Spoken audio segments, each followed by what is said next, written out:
Here we go. You want to be like? Sensitivity equals fucking poverty.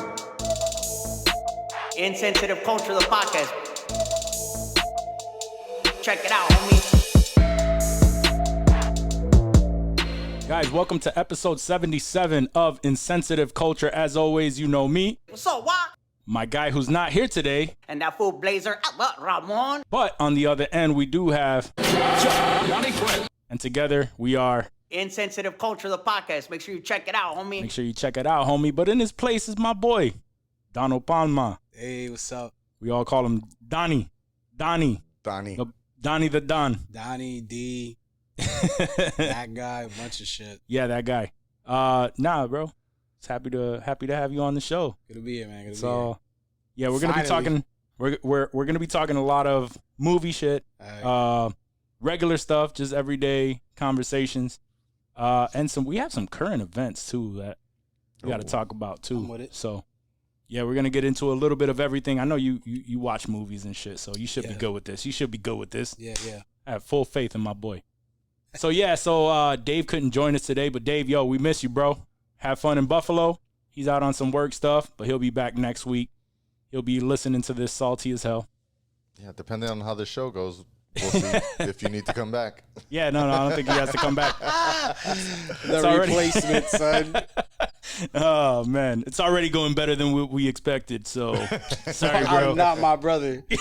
No, he is not. So for those of you who don't know, you remember a while back, my good friend Omar, who just he overran the entire show. That's Danny's brother. Yeah, that's my brother. Yeah, that's his brother.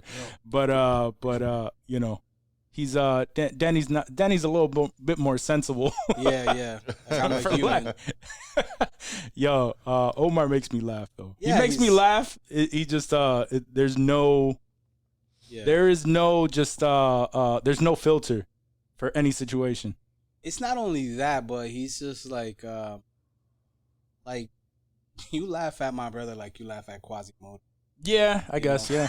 You know what I'm saying? Like, wow, bro, you are dumb, son. We still love him though. Yeah, we still love him. For sure. So Word. I highly doubt he's listening, but Omar, we still love you, bro. He's not.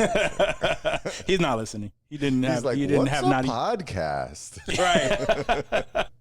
Right. Oh man, so we actually had a question submitted by one of our Instagram followers, which is pretty dope. We've been getting a few of those. Shout out to @KeithMasterFlex21. He's actually been commenting a lot on our stuff, so it's much appreciated, bro. But the question is, and I'm kind of sad that Dave's not here for him because it's all Dave right here. So if you were given a 24-hour pass to hook up with a porn star, who would you choose? That is a Dave question, right? That's totally a Dave question. He would have named off at least 10. I got a pretty long list too. Yeah. No, yeah. It's definitely a D question too. Yeah. I feel like a connoisseur sometimes. Who would you go with? Man, I think I would start with Babalu. You remember Babalu, the Brazilian chick? No. Oh, you don't remember Babalu, son? It's been a while. Yeah, she was pretty fire, bro. Yeah, we're gonna have to look that up. Brazilian, curvy, nasty. Let me put up the Nasty, private browser. Yes, that's incognito search for sure.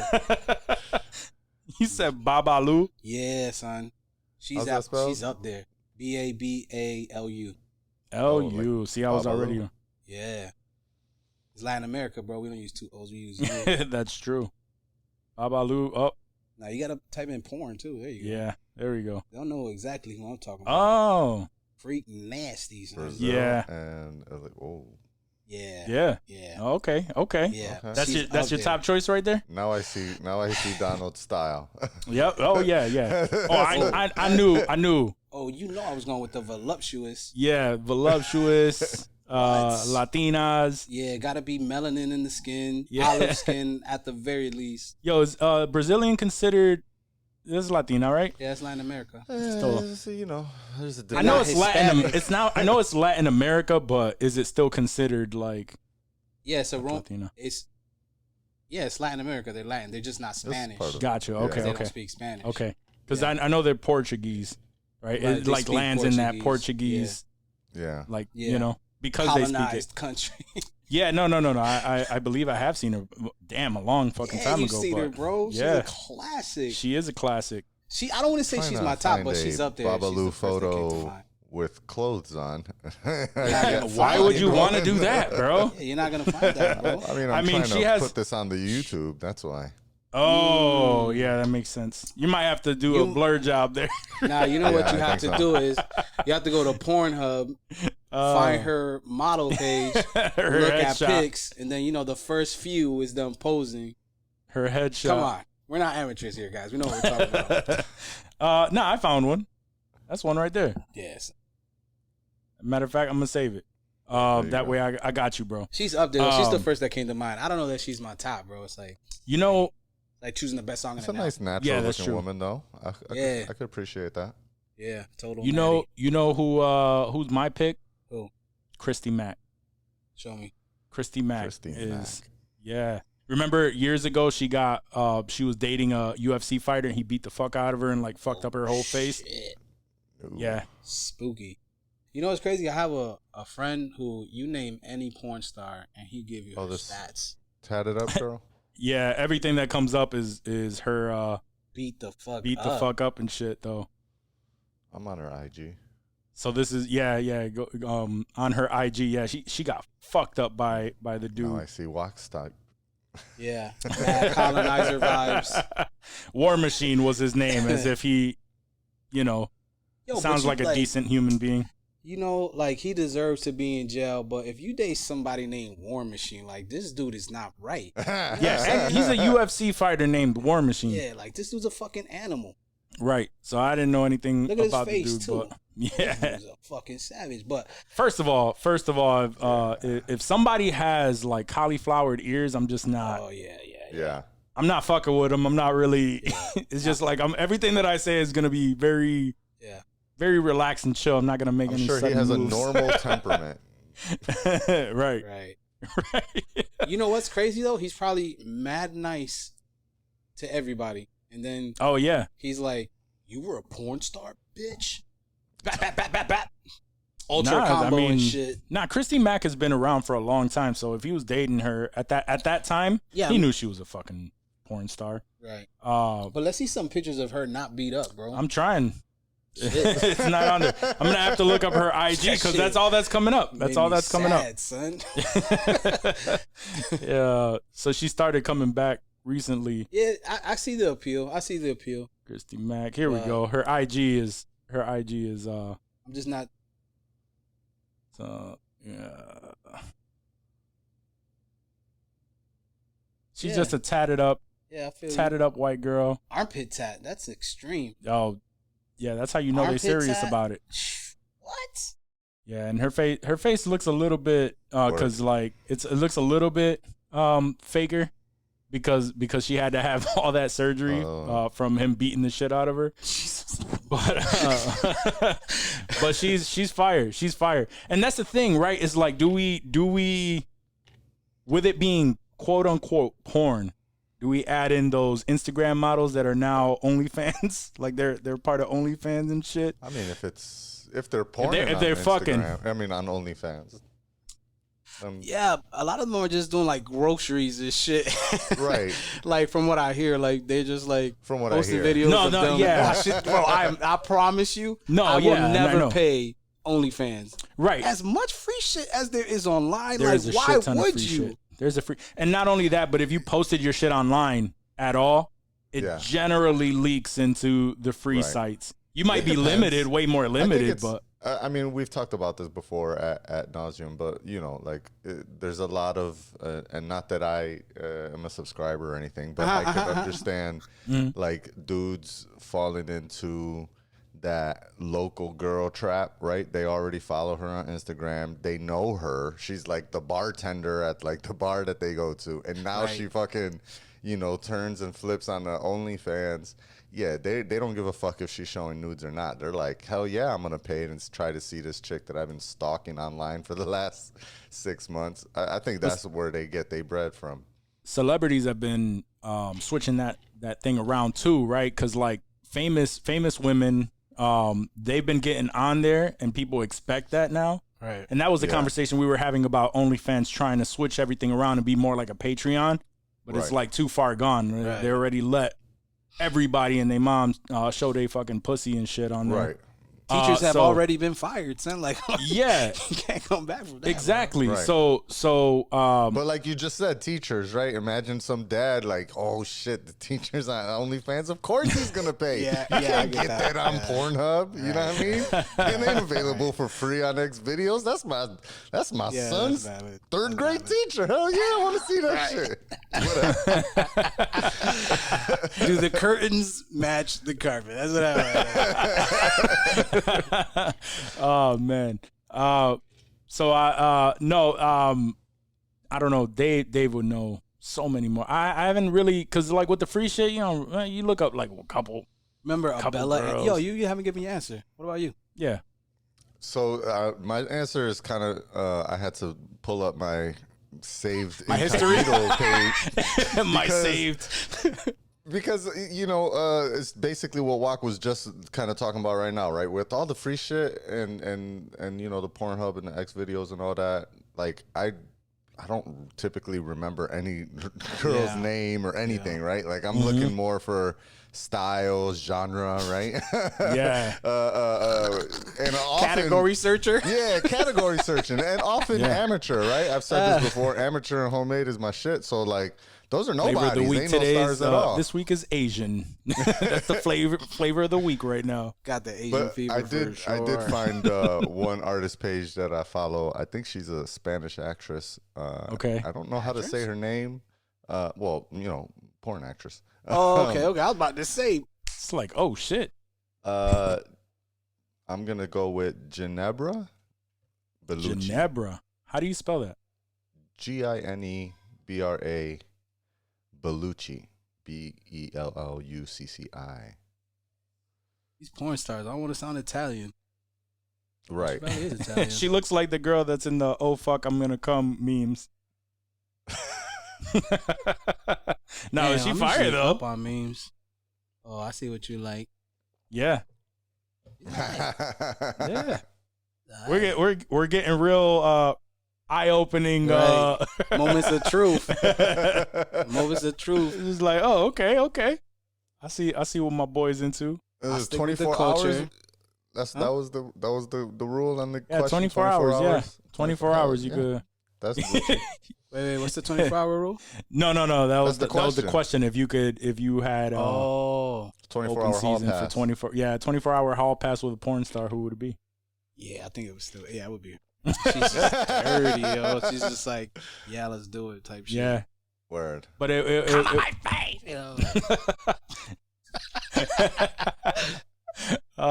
Mia Khalifa is dope too. I'm not a fan. No? Like She the had a- oversized tits shit, like, With like the fake tits. Yeah. I I mean, feel you on that. I can appreciate a fake titty, but that shit is like, those aren't your titties. Get the fuck out of here. You know what it is, and I realized that because you notice certain girls who didn't have it and how they were before, and now all of a sudden they came out. Right. They have more. I just realized that those girls with the bigger tits that look a little stretched. Yeah. That's just pretty much because them things were non-existent. They were Right. like A cup. Sure. Like it was non-existent. Yeah. So they got to that point and they had to stretch out the skin a little bit. So Yeah, whatever. It's just not my thing. After I I feel you because it wasn't my thing either. But you know what? I was more forgiving about it and understanding. I was more understanding. I was like, oh, okay, I feel you. You had to improve on that. You go, girl. That's all right. You're a benevolent son. You go for it. You go for it. You know what? I fucks with it. Yeah. Like, do your thing. thing. As long as they don't look like what's her name? That one actress from Tara Reid. As long as they don't look like her pepperoni fucking sewed on nipples. Oh yeah. Like someone from the 1800s blindly fucking sewed her shit back on. Yeah, and the fucking, cross-eyed nipples too. Like, Yeah. you ought to sue that hilarious. guy. Yeah. Sue your surgeon, because that's some bullshit. It's bad when you know that she has money, probably attempted to fix it, and that shit just couldn't be fixed. Yeah, that's What? wild. Right? Yeah, that's a valid point. Like, you got bread. Yeah, you got bread. Or she had bread. Right. Who knows how they're living now? Yeah, I don't know. Yeah, And she was like getting them back then, when it was like not first becoming a thing, but still like early on in the fake titty phase. she's famous from American Pie. Yeah, So that right, should right. tell you how long ago her What's that, stardom like was. 94, Yeah, that was a minute 93? ago. No, it wasn't 90. It was early 2000s, right? Was American it? Pie. I want to say I that don't was, know. that was early 2000. But yeah, like that. Yeah, that was a long time ago. Yeah. He said 94, 93. Damn. I I might be wrong. 99 was the first one, so Okay. Yeah. Oh, 99. Okay. so early 2000s, 1999 was the first one, so and that's what she's famous for, right? Wait, no. Wasn't she in that movie with like her stepbrother, where they're like inheriting money? No, you're talking about That wasn't Tara Reid? you're talking about what's her name? It wasn't Terry. Christina No. Applegate. You're talking about Don't Okay. Tell I Mom wanna the say- Babysitter's Dead? You know what I'm No, talking I gotta about, bring right, it up. You're Quest? talking about Don't Tell Mom the Babysitter's Dead? No. Damn, This is he like, went- that's Cruel- Alicia Cruel Silverstone. Intentions. Cruel Intentions. That's exactly what I was thinking. That's not Tara Reid? No. No, That no. was Reese it was- Witherspoon was in that. Well, it was Reese Witherspoon. I couldn't say her name, but Sarah Michelle Gellar. You're talking about. Yeah. Oh, yeah, right. All the oppressors look the same to me. Yeah. Ah, Oh man. Yo, it's been a while, and I have to drop it for my guy. But it looks like all the tall Mexicans are here. Puerto Ricans are just tall Mexicans. I take that argument. The Dominican guy is like, yeah, you're not wrong. I mean, the guy made a point. he made a good valid point. So yeah, Christy Mack, and whoever you guys name. I love how they weren't like, mine was probably the most well known, just because I can't remember certain stars. Like a lot of the stars now too aren't like major No. stars. They're like cam girls. And, Yeah, like Yini Leon. Mhm. She's valid. Yeah. Remember, what was it? Dave brought her up recently, but Lupita, it was like a girl named, it was a girl, yeah. Little Lupe or something. Yeah. That she was like 21 when she did it, but Yeah. she just Like looked she was mad fucking young. 12. It's like, I can't watch this shit. He brought her ass up. He's just like, because I guess she like resurfaced. now. Oh my God! Oh, yeah, did this she? girl looks so young. No. But she still looks mad young. But that was her shtick, was Yeah. looking extra she's young. a DJ now, apparently. Oh, look at that. Scratching on the fucking She's laptop. a Colombian house music producer and DJ / Oh, she's former Colombian? porno actress. Yeah. Yeah, she's Colombian. Yo, makes you know sense. you know what's She's only you know 4 what's foot wild too? 9. Damn. See, that's why Yeah. she played off of that shit. Yeah. 4'9", super skinny. But speaking on those fucking DJs, what's her name? Paris Hilton. She's apparently she was like a big ass fucking DJ and all this shit. Really? Paris Hilton? yeah. I was like, the fuck? But apparently she's getting like all kind of praise from actual DJs. I'm like, what the fuck? I mean, I guess whatever. Yeah, whatever, man. She's a socialite. Right, like mean, this dude, so Whatever Paulie. to make her money. Paulie's a DJ too. Yeah, that's Yeah. true. That's true. Yeah, that's true. No, what I was gonna say though, remember since we brought up Wiz Khalifa, Maya Khalifa. Yeah. So as many videos as she has, it was surprising to me that she was only out for like months. It was like a span Oh, of like really? 6 to 7 months where she did porn, and then she like that was like the window. Really? And there's so much content Wow. out there that when I heard that, I was like, what? She was taking mad 6, 7 Yo, for real though. She has a lot of content in the world for it being like, she was like, that's 6 to 7 months out of my whole life. Like, what? 6 Are you 7 kidding me? months? She has she like wants 12 to be pages on Pornhub. yeah, and she wants to be taken seriously as like a sports announcer or some shit like that. I mean, I'm sure she could do it. I mean, she has been doing it, but people keep bringing back the fact that That's fucked she's up, a though. porn star. That's fucked up, though. I mean, I get it, yeah, because it's like, yeah, about some dick, ain't you? Yeah, but nah, You- but like, you know, every one of them like sports announcers and shit like that. You know, they're all freaks and shit, and they're all older fucking guys, and they're gonna be like, yo, so what's up? like Marv Albers, fucking wearing women's hell yeah. lingerie and Oh, shit. my God. Yo, Oscar De La Hoya ass motherfucker. Yo, that's crazy. all the motherfuckers are trying, because if she was in porn, she was just taking whatever dick. You could take my dick. Yeah. Right. Yeah, right. I know You know, exactly, right? that's their train of thought. That's the That thought is their process, train of yeah. thought. It's like And it's got to be hard to fight that shit. Bendito. It's She gotta be hard gotta to she fight gotta that live shit. with that because she made bad Oh, decisions Bendito. early on in her career I mean, that made her a fucking star and got her to It where made she her a is star. anyway. I don't feel think real she bad. considers it a bad decision. right, Mhm. right. Yeah, she's definitely capitalized from She did. how dirty the industry is. For sure. I mean, and Right. and not only that, but a lot of people have capitalized off that shit. Oh yeah, yeah. Paris Hilton, we were just talking about her. right. She capitalized Kim off that shit. Kardashian. Kim Kim Kardashian. exactly. Matter of fact, I saw a documentary that said when Paris Hilton came out with her shit, it wasn't a documentary. I think it was a podcast where they asked Ray J, like, yo, what was going on? And he admitted the whole thing. He was like, yeah, Paris came out with hers. She talked about how much money she made. So me and Kim talked about like releasing our porno, and we were no. Actually, let me bring that back. It wasn't Ray J either. It was a guy who they approached for that to shop out their shit and get them that exposure, because Right. they knew that if she came out with a video with Ray J, that was going to give enough credit to launch her career, and that was like a strategic move. Right. Gotcha. And that was a now strategic look move at it. back then. And it worked. was strategic. Yeah, it worked. It worked a lot. It did work. Word. Yep. She put her mom on, yo.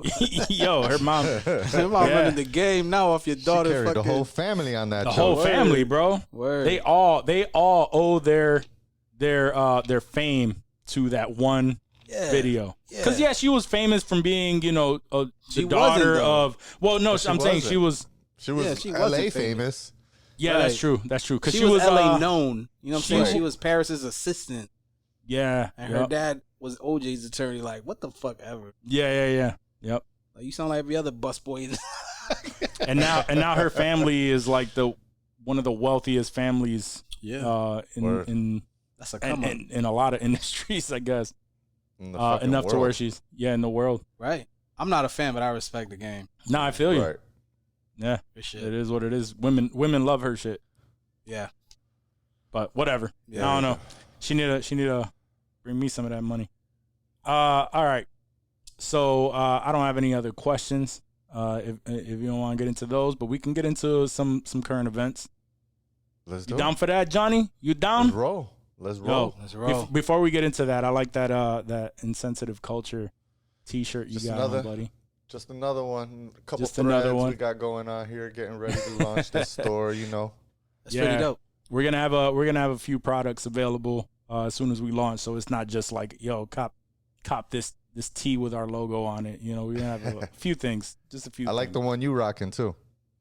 Oh yeah, Hell, yeah. we Oh all yeah. rocking local shit. That's Yeah, Yeah, we local all shit, represent yeah. rock, the baby. 2.2 represent the Mr. rock up into this. Yeah. Word. Yeah. I love AB. AB is the Active Body Lifestyle. If you don't know, AB is Johnny's brother. I fucks with AB. right. He's a Yeah, cool man. dude. He's a cool dude. Very, very, very cool dude. Yeah. And then we got the Highly 2.2 respected. made by made men. Made by main man. Man. Yeah. Alabama Boy Sauce.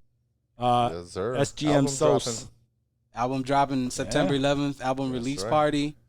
Yeah. Matter of Tickets on fact, sale. yeah. When is that? September 11th. September 11th. Undisclosed location. SGM Sauce. Made by main men. You can find a link to buy a ticket there. I'm sorry. Yeah, so if you want to buy a ticket to that, again, September 11th, you would just go to follow at SGM Sauce, Yeah.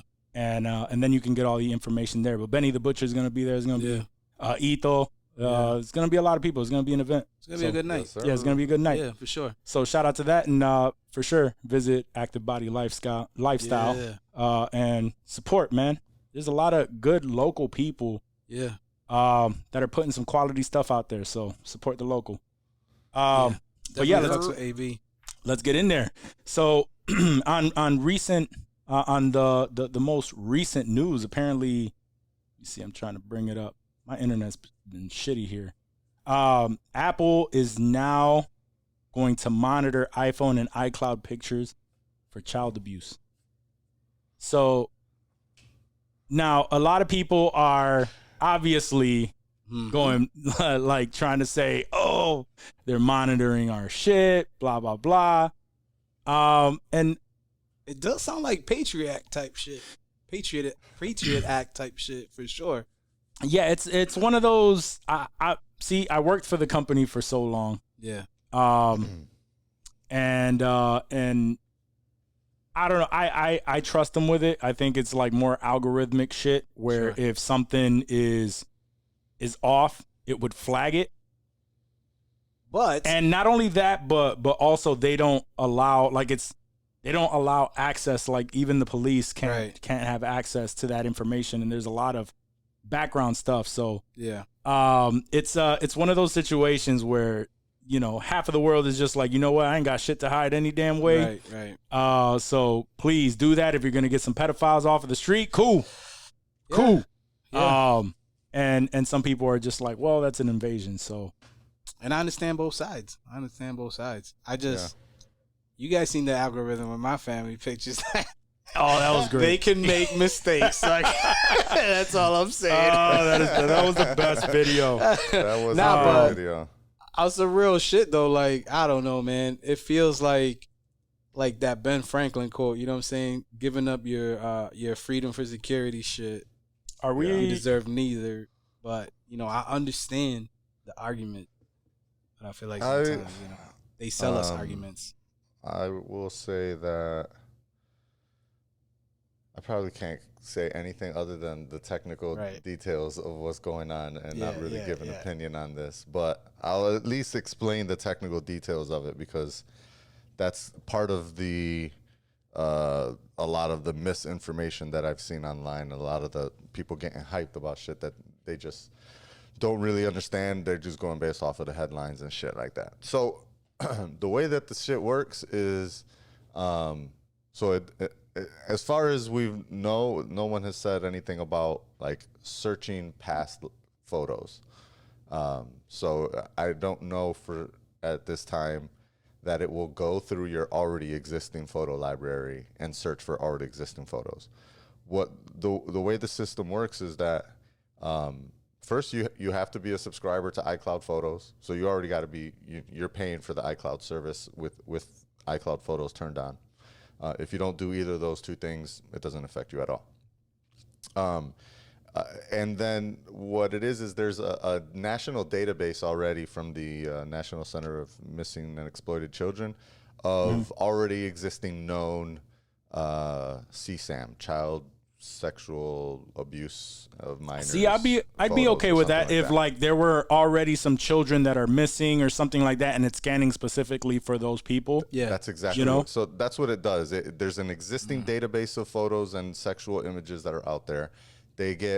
Those photos get tagged with a cryptographic hash or whatever. So like this photo equals this hash, and then those hashes are going to be part of one of the iOS 15 updates that will, like, I don't think it's going to be in iOS 15.0, or it might be in like a .1 or something like that. Anyways, it looks, so it basically, now you have a database living on your phone. When you upload a photo to iCloud Photo, so you're a dirtbag, you go on the internet, or someone sends you through Kik or WhatsApp or some shit, some nasty ass child sex photo, and you save it to your library, it automatically gets uploaded. Then it goes automatically to upload to iCloud. When it goes through that process, it first says, let me check this photo and see if there's something on this photo that matches things that I already know about that are bad. If so, then it sends a flag. It sends a warning to you, sends a warning to Apple. And then I don't know if it happens automatically. I'd have to detail that part. But it also sends a warning to the National Center of Missing and Exploited Children. They then could report you to the police.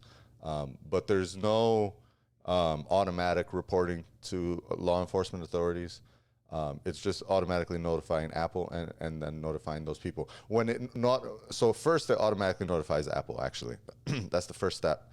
Then a person at Apple has to verify they receive a flag, then they look at the photo and say, is this an actual match? If it is, then they flag it, and then it notifies missing exploited children.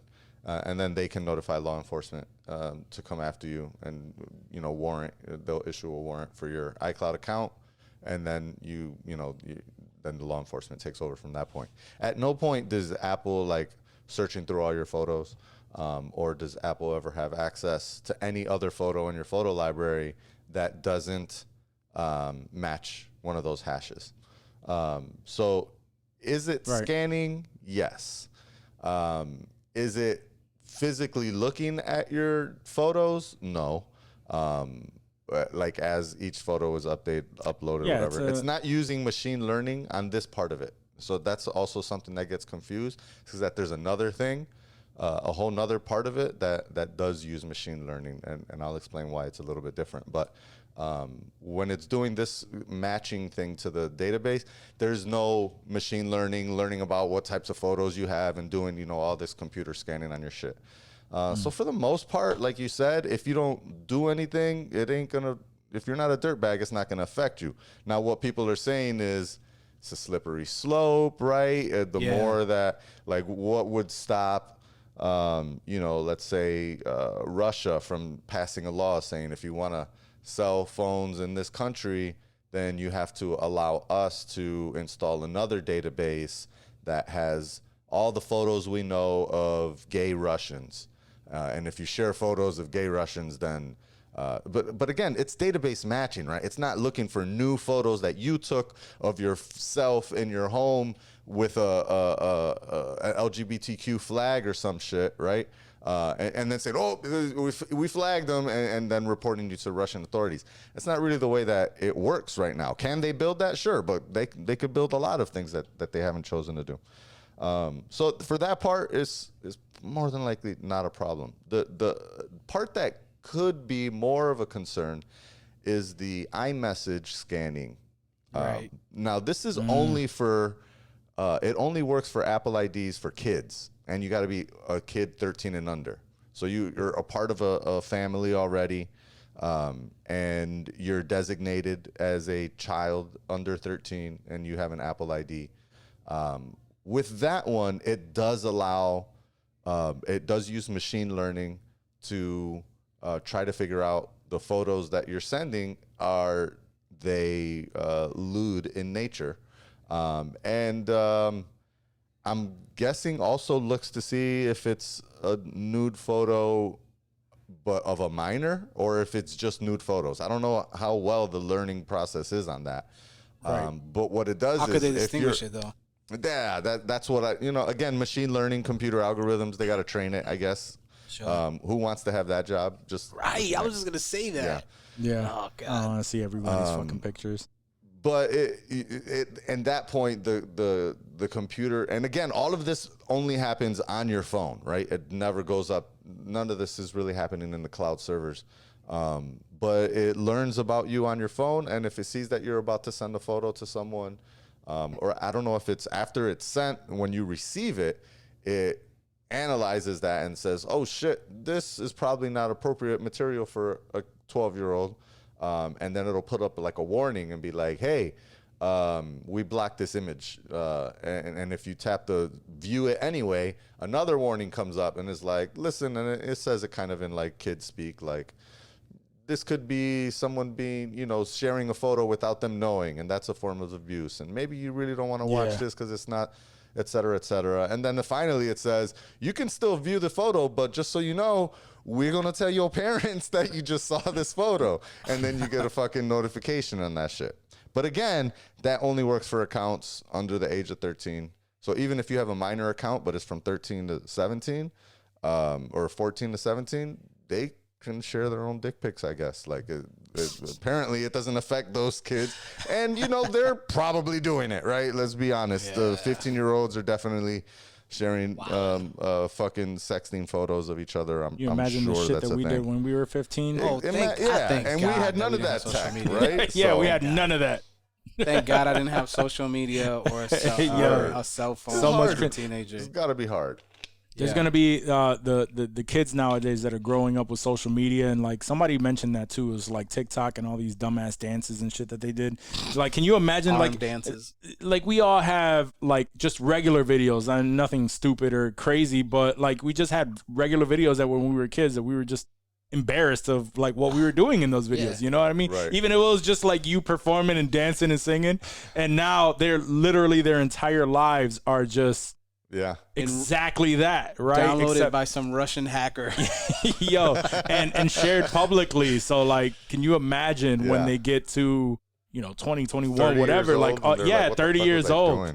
They look back and they're going to be like, yo, fuck. Like, Or like if you apply for a job and in the future they happen to download all your media to make sure you weren't fucking wilding when you were young and shit. Yeah, all your media. You know like, what I'm saying? Because First now of they all, that search would- your social media. Yeah. Right? But Right. even then, it's like that would be some dickhead shit for a job to literally scan all of your shit and be like, and bring do a some lot shit of up when you were dickhead shit. 15. Yeah, when they- you were yo, 15 they and do be like, it. yo, They do what it. the fuck was this? Like, I don't know. I was fucking 15. Some jobs do. Like, especially like I feel like if you're gonna end up in the C-suite, they're gonna look at all your social media, Yeah. make sure you didn't say any offensive shit or shit like that. Yep. Right. Because Like, that shit and- comes back like 3 years later. Somebody fucking starts searching through your Twitter shit and be like, oh, when you were 15, Right. you said Yep. Nazis were cool.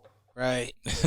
So like that's now. Imagine Yeah. like 15 years from now, they probably Yeah. have your whole media and shit. Right. Find you like fucking the Prime Minister of Canada blackfacing at a party and shit. Like what the fuck? Yeah, you You're really- done, kid. You really think about that shit, man. It's been the last 20 years, right? And we've all known each other for 20 years plus.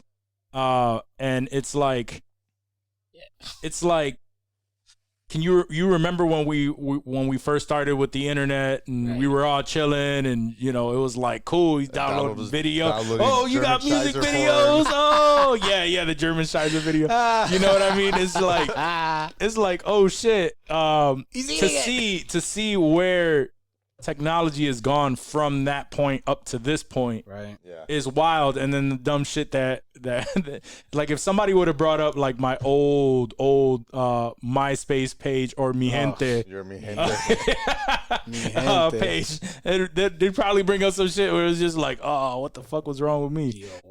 And now it's even worse because we didn't even post up really like crazy shit like that, like videos of ourselves. Nah, it was just like music. Nah, do what you gotta do. Like music and like little shit that we like was shown there, but nothing like what the kids are doing now. Because they're these Their kids whole are life going is on there. literally all the TikTok stuff. Yo, you ever? I remember when I was working at the store. I remember looking across and there was a dad with his daughter, and his daughter was obviously a young girl. She was like, early teens or something. And he's just doing, he's just in the store doing whatever he had to do. And his daughter would not stop. She wasn't on camera. She wasn't on video or anything. She's just like doing all the TikTok moves and like doing all the dance moves. Like she's practicing. Yeah. Like just out in the world. Like, Just out in the that's, world. Yeah. that's all that mattered to this kid. You know what I mean? Like that is all that seen that. literally mattered to this little girl. I've and, seen my nephews and nieces do that.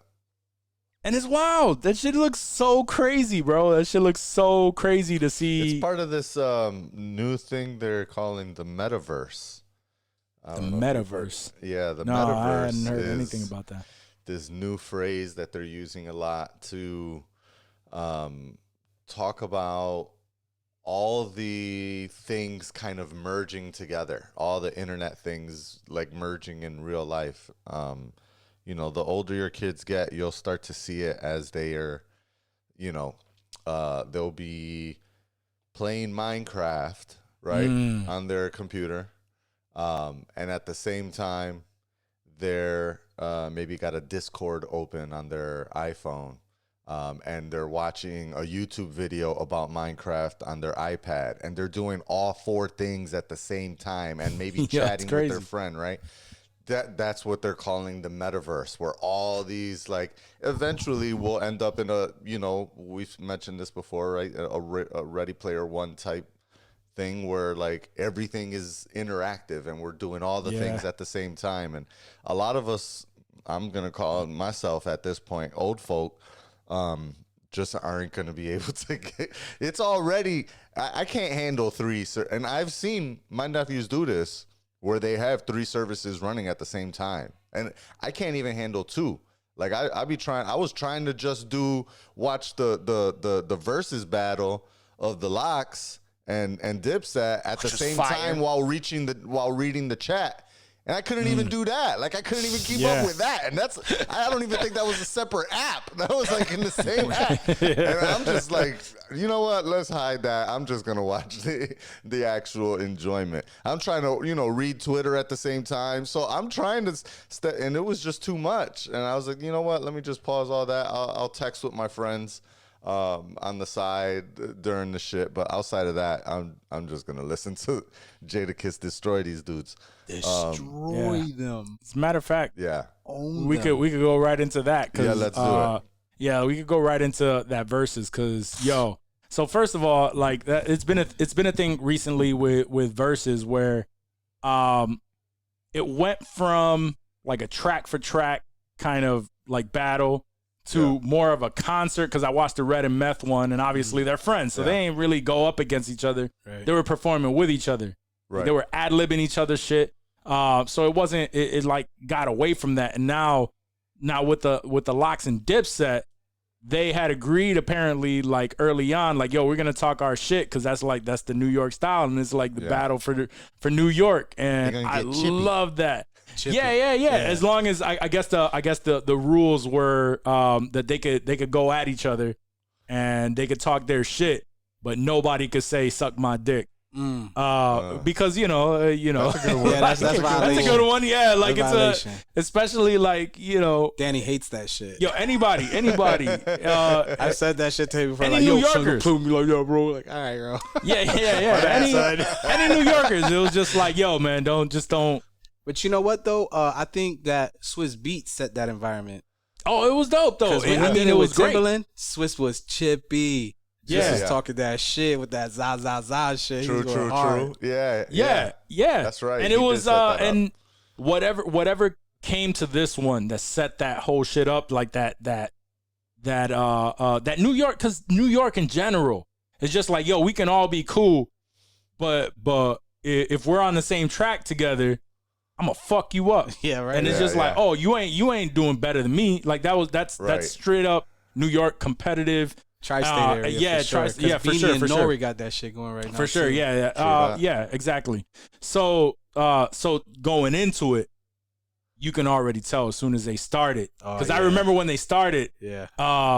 As soon as they came out and they had what's his name, Michael Buffer, announcing them, I was like, yo, they got Michael Buffer. Oh shit! And they brought out the Locks, and the Locks came out ready. Yeah. They have chemistry on stage too. Word. I feel like that shit really set them over the top. Obviously, you know, the mixtape shit ate them up, but the chemistry that the Locks had, that's what it was. Dipset doesn't have. They don't have that. They don't perform with each other. That's the thing. They don't even like each other. Performs with each other. Right. You know what I mean? They still do shows together, so they had a set list. They was out there jumping into each other's bars and all that shit. Dipset, I honestly went into it thinking Dipset was going to take it just because I figured they had more hits, like club bangers that were bigger than the Locks that had a lot of street hits. But I didn't remember enough of the Locks songs, like I was giving them, you know, a lot of tribute when they was with Diddy back in the day, but like I didn't really think a lot of their like Rough Rider shit was gonna bang like that because it seemed like it was more mixtape stuff.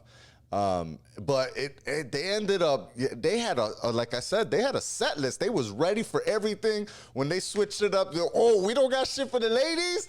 Yo, Technique, drop that shit. And they went hard. Like they knew what to do. Where Dipset, like, I don't even think them niggas perform. Jimmy's on tour by himself doing some shit. Juelz is on tour by himself doing nothing. Even to this day, they don't do like fucking Dipset tours. You know what I mean? Like now, apparently, they're about to do one. They announced that shit at the end. They're doing the Dipset locks. Yep. That's just gonna be dope. It's gonna be dope. None of them are down for that. The closest one is Chicago. Yeah. No, I'll be down for some shit like that. Chicago's dope though. I've been to Chicago. Yeah, me too. I fuck with it. But I'm not going for a fucking concert. Nah.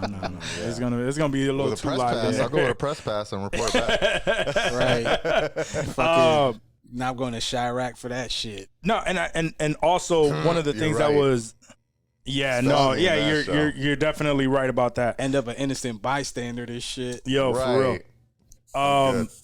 One of the things though that I heard after the fact was, and now that I heard, like after I hear it, I think back at the show, and it was very evident was that Cam felt like he ain't want to be there, like he ain't care, he didn't really care about it, and he was like supposed to be the leader of Dipset and whatnot. He is, yeah. I mean, I don't know about that anymore because he doesn't really do music anymore. So I don't think he's very active, but still, he didn't seem like he cared. And then now you notice, like, after they were announced, nobody came out. Right. And, and they were like, yo, tell them to come out here right now. Like, they were calling them out, which was dope. Yeah. Set the ambiance already. Right. And then they all came out, and Cam still wasn't out. And then he came out. He had the whole lawn chair and everything. So people were just saying, like, yo, he ain't care. He ain't care. I really felt like they thought, this is New York, we got it in the bag. Right. And they didn't do no prep. They were just like, none. That's what it felt like. Go out there and say our songs. They weren't even this. They weren't even actually singing the words. That's how they always perform, though. Yeah. Even when they came to rock. Still. Like, y'all could have stayed home, listened in the car to Apple Music. Word. Would have sounded way better than what the fuck they had going on. Yo, is it just me? I feel like Joel's looks like a fiend, man. His eyes, he had those fiend eyes. Always like those glazed over, lost face. Like, bro, you look like. And then when Jada was like, I know things that went to jail to get their teeth fixed, and he points at Juelz. Oh my God. Yo, that was a great. Yo, he ate them up. So even the first mistake was when they were just like, yo, we home. Y'all here. Y'all go first. Yeah. And even that was like, that was a mistake. You live in Miami. Yeah, that was a mistake. Drop that shit. Yep. Right. And then they I knew, like, even with them going back and forth and the sound wasn't great. The sound wasn't great, and they were whatever, man. He called them out for not rapping the lyrics and everything. But I asked Danny. I texted him right away the second that I think it was Who Shot Ya when they played the Who Shot Ya beat, and he freestyled it. He was and he said your man's is what was it? Use a dick, he's a pussy, y'all neighbors. Y'all neighbors. And he went with that whole freestyle. I was like, yo, they just I don't care what they do after this. They lost. No. They lost this. You're right. And they lost the crowd. After that. Like, sure, people were probably bopping to it, but when Cam went up to freestyle, he got booed. I just really don't know that they were came booing out him. with the Suck It or Not and the Old Boy. I thought those were like gonna be such winners. And it didn't matter, bro. By the time it got to those songs, nobody cared. Gone. Yeah, it was already nobody over. cared. Everybody was already talking about Jada is on fire. As a matter of fact, after the verses, bro, his Apple Music streams or his download streams in general went up 200%. Yeah, 200%. I've been a Jada guy. I'm glad he got that. I mean, me too.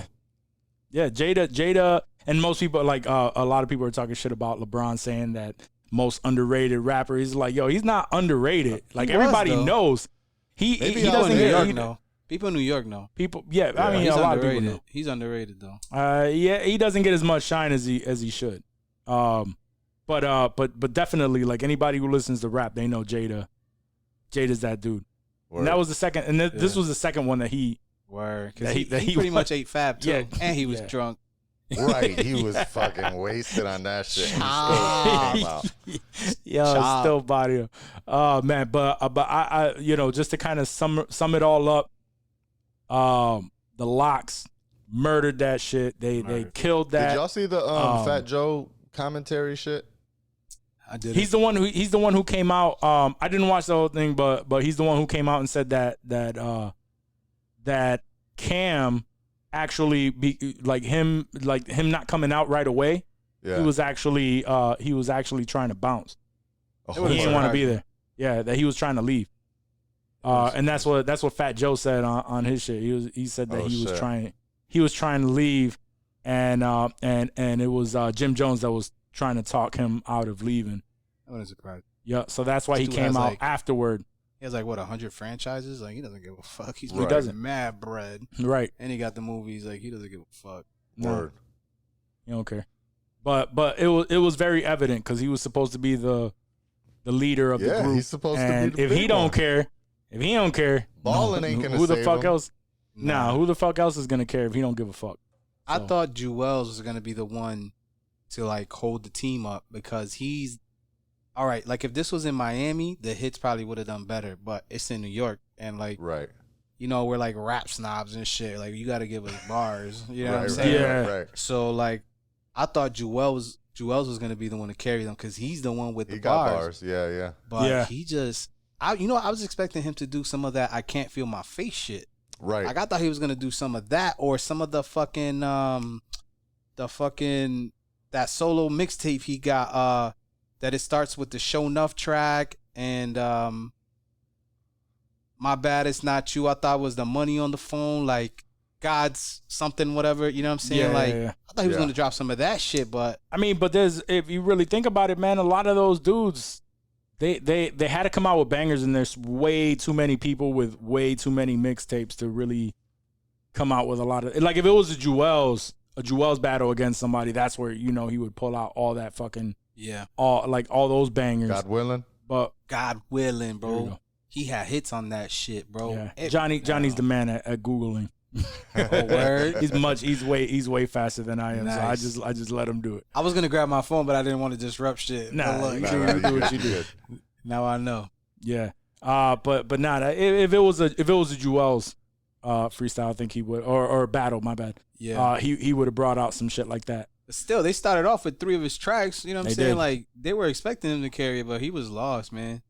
He was lost. First of all, I knew he was lost the second he came out with a do-rag, hat, and bandana all in one. Like, what the fuck are you? Right. Like, I feel you're trying to channel like the early Jewels, and that's what you did. But it was like the multicolored jacket shit. I was like, yo, do niggas still rock shit like that, or is Jewels just being Jewels? So. Yo, somebody wrote on Twitter that he was wearing everything the IRS didn't confiscate from him. Yo, I was like, so that's cold, bro. Oh man, done. Yo, but that comment about him getting his teeth fixed was fuck. Bro, everything, yo. They were Dipset didn't say shit to the Locks that felt like a burn. Nah, everything Jada said was like, yo, sit down, son. Because when he was like, we're gonna do the real New York. I'm in Harlem. You know where I'm at? And that do drop. Everybody was like, it was a rap. Yep. So he had it. Oh man, yo, that had me. I still even. It's been about a week now, right? Has it been about a week, or at least going on 2? It's going on. I think no, that was last week. Yeah, it's going on a week. I don't know. It's going on a week. Because it was after we recorded, probably the same day. Right. Yeah, I think. It was that night. It was probably the same day, but yeah. So since then, I've been listening to that the Versus playlist on Apple Music. Oh, not even the Versus, because I still fuck with Dipset's music. Right. They didn't do well that night, but I still fuck with it. So I listened. Like, they came out with a Versus playlist where it plays everything. You see that they sang there. I was wondering why the fuck because Apple Music done been involved in every one of these Verzez shits since they turned it from. They had a deal though, right? The Instagram shit to the actual live show and studio stuff. You could always watch them live on Apple Music when they come out. Yeah. And when this one didn't, I was like, why is this not on Apple Music? Why you so gotta they watch all it on released the Triller app? separately. They all released separately because depending, I think on who's on who's promoting that one, because I've seen it on the Apple, like on Apple shit. I've seen it on the Triller app, and then I've seen it on the Fight app through Triller. That's why but that night I was looking for it on the Fight app and I couldn't find it. Right. So I had to revert to YouTube. Yeah, I watched it on the Triller app. Yeah. See, they got didn't me even... with a. It was free, but they got me with a signing up for Triller. Like I gave them one of those fake iCloud emails. Yeah, that's what I need. I need one of the fake ones. Right. Yeah. JM69 for rock. Yeah. iCloud.com. It's even worse than that. I don't even know. It's some made up shit that iCloud does for you automatically. But yeah, I was looking for it on that shit, and I was like, yo, why is it not on Apple Music? And when the show started, and it didn't start, right? They started the show, and it was a fucking super revolu, like we like to say. It was just a fucking shit show from the beginning, bro. And even like all throughout, all that like being chippy shit and that real, hardcore ribbon. I don't think Apple wanted to fuck with this shit. I think Apple was like, you know what? We'll put a playlist out for y'all, but we don't want to be involved with y'all fools. Ghetto ass shit. Right. Like, they were probably like, somebody's going to get shot leaving this bitch. You know, if it probably wasn't for happened. Styles P, somebody probably would have. Maybe. Styles Because was the playing homies. the peacemaker, bro. Styles, every time it got, I don't know if you noticed, but for me, I noticed like every time it started to get more and more heated and elevated, and like when they took, so I can't remember if Styles did it or Jada took off Jewel's bandana and stepped on it, like, and then in the audience are getting hyped, like, oh, Styles would have to come back out and be like, yo, I just want to let y'all know it's all love. Free we Max agreed B. to this ahead of time. Right. He was really trying to make sure that nobody started wilding in that bitch, because I'm sure it was getting tense in the and the then stands. more people on stage. But Styles and was shit. definitely peacemaking. Yeah, hell yeah. Styles was. But prior to that, you said Styles was peacemaking, because there was a couple times where I saw he and Cam at the beginning were just like, oh yeah.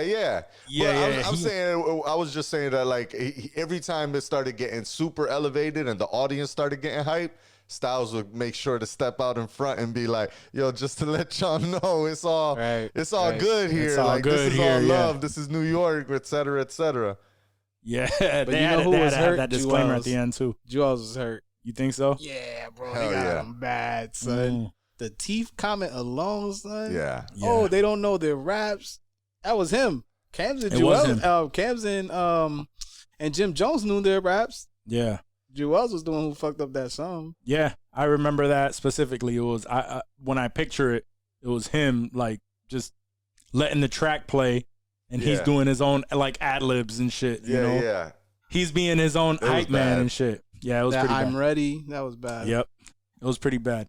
All right, we can move on from this one, but I guess keeping in the same vein of rap, I heard a little bit a while ago that that DaBaby was in charge, or he was in trouble with the LGBTQ community, and I didn't really look into it. I'm just like, oh, whatever. He issued an apology, which was, you can tell, like it was written out extremely proper. PR. It was Like, this dude has definitely never not spoken from like that him. in his life.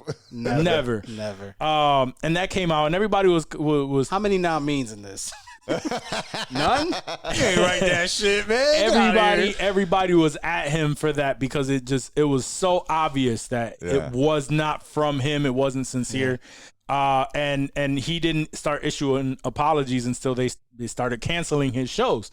Now he took that down, so he's in the news again because he took that post down.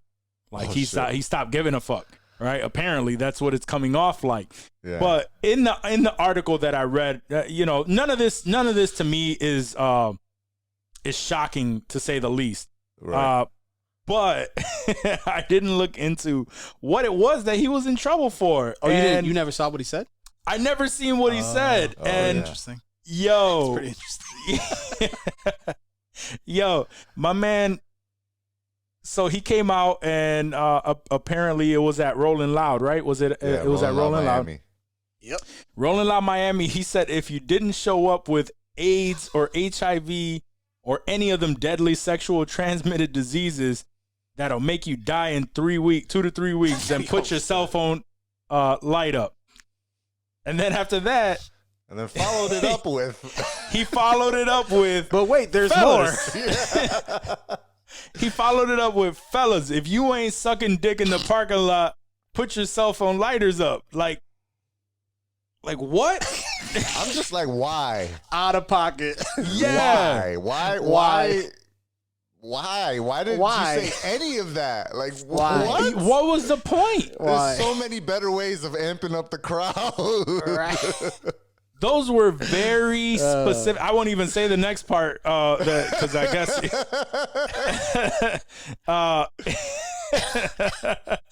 that. Oh my God. He went totally nuts on that. But I'm just like, okay, I get it, right? You a real dude, whatever, and he's a real dude. Like I've heard of crazy shit that he's done and everything, but it's just like at some point you have to realize. Like you're making this money, and I understand that he has a plan of like, of retiring within the next, Is that so? Yeah, like 3-4 years or something. He said. Interesting. I mean, he has a date. He has a date where he's saying he's like plans to retire by that date. Retire How many times from that rap? Wayne retired? Exactly. Right. When rappers retire, it's like very short. Logic was the most recent one that retired for. Right. Not even a year. It hasn't even been a year, and then he announces. He has a full album out that just came out probably like a couple weeks ago or some shit. Shocking. Yeah, shocking. But he's been saying that like even if that was your case, like what makes you think that this is gonna go over well? Yeah, I don't know where he was thinking with that one. I mean, even if you feel that way, why you got to say it? Yeah, why you got to say that? Like at a concert. At a concert, right? That's like, yeah. I don't condone that conversation or saying that at all. But it's like, even if you feel that way, there's a time where you could say that. Yeah. You know what I mean? That was not it. Like we all feel I think that every person feels some way about something that's considered not good. Right? Yeah, or taboo or something, whatever. Sure. You know what I'm saying? But like to say it openly like that, like, bro, why? Yeah, why? Yeah, you just trying to be hurtful. That's my thing. You're just being hurtful, man. Not cool, bro. Yeah, mad hurtful, son. Yo, my man was on so many like playlists, not just from his own singles, but also like he had a lot of features. Like, especially that Dua Lipa shit. And she was one of the first people to come out and be like, yo, I don't even recognize this dude. Like, it's not the same person that I worked with, etc. Like, on every summer barbecue, whatever playlist on Spotify, Apple, Gone. That was the Dua Lipa remix with DaBaby. They done switched that shit out to the original version. I didn't even know there was an original version of the song without DaBaby. I never heard that shit without that dude. And that shit was playing in the background at the party and shit. And I'm like, oh shit, they took this guy out. That's what he gets for being irresponsible. And you know how much bread you got to be losing off of that? Because I see how that shit works. If your name is on the artist line, you get the reporting just like if it's your song. And you splitting royalties straight on that streaming.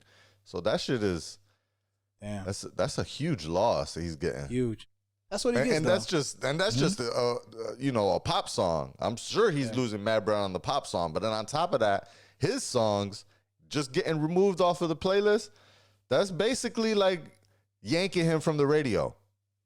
Yeah. which I'm sure also happened. Yeah. Which is why we got that PR rep apology. Right. Because he got shows canceled. He lost probably like he got kicked off $50 there's a few of them over the last freaking 10 days, I would say. 50? Oh yeah, with the shows. With all the shows, yeah. Yeah, that's bread. He had the partnerships, he had festivals. endorsements he lost. Yeah. Yep. Fucking up in the game. That you know what? Fuck him. That's what he gets. Like, you know, we don't all get to say grab him by the pussy and get away with it. I feel you. He said, like, you got to play the game, son. Fuck how you feeling, son. You got to play it responsibly. Give it up today. Yeah, that's true. Yep. He's out. Yeah, fuck that guy. Fucked up you fucked Pierced up ass too. nipples ass motherfucker. Killing grannies and smacking fannies. Oh man, piercing through the polo ass motherfucker. I did see it when we talked about that early in the year, last year. Word. The fuck is up with Cuomo's nipples? Creepy, right? Yeah, like that's real creepy. It's weird. smelling bitches, women's hair and shit. Like, come on, real son. creep What is behavior. wrong I don't with get you, people that do son? shit like that. Yo, really that's don't. weird. That's just weird. Fucking hug, rub down the. Come on, man. That's all. That's my man all said, old. my homegirl said that she said this ran his finger down between my breasts and my private, like right down her belly. Damn. Like standing in front, like that's ballsy, bro. To a cop, by the way. She was a state trooper. That don't make no sense. How you do that? What's in your head, man? You really think He's you lucky can just too. do anything? He's lucky because there could be a crazy motherfucker out there. Word. Babe, this dude touched me. What? Right. I'm gonna hit this with a hammer, yo. Yep. Right. It's a wrap for you, old guy. Yeah, man, and you find that a lot more. I'm sure men of all ages like get creepy like that, but you find that like a lot more with the older generation who got away with that shit for their entire lives. Yeah, right. Especially when they got power, because they're not used to that, you know, like shit leaking like that, and social media changed a lot of stuff, man. Because before social media, it's a wrap. If you had the media in your pocket, which was, like just all the news outlets, they wouldn't print something like that. Yeah. Because they knew that if they would come to you and say, hey, this is what I have of you, like from you. Yeah. What are you paying? Exactly. It wouldn't get out. The bread. It wouldn't get out. They just want that money. But now in the age of social media, there's so many parties and there's so many parties that don't give a fuck about what you know what I'm saying? It's just going to release.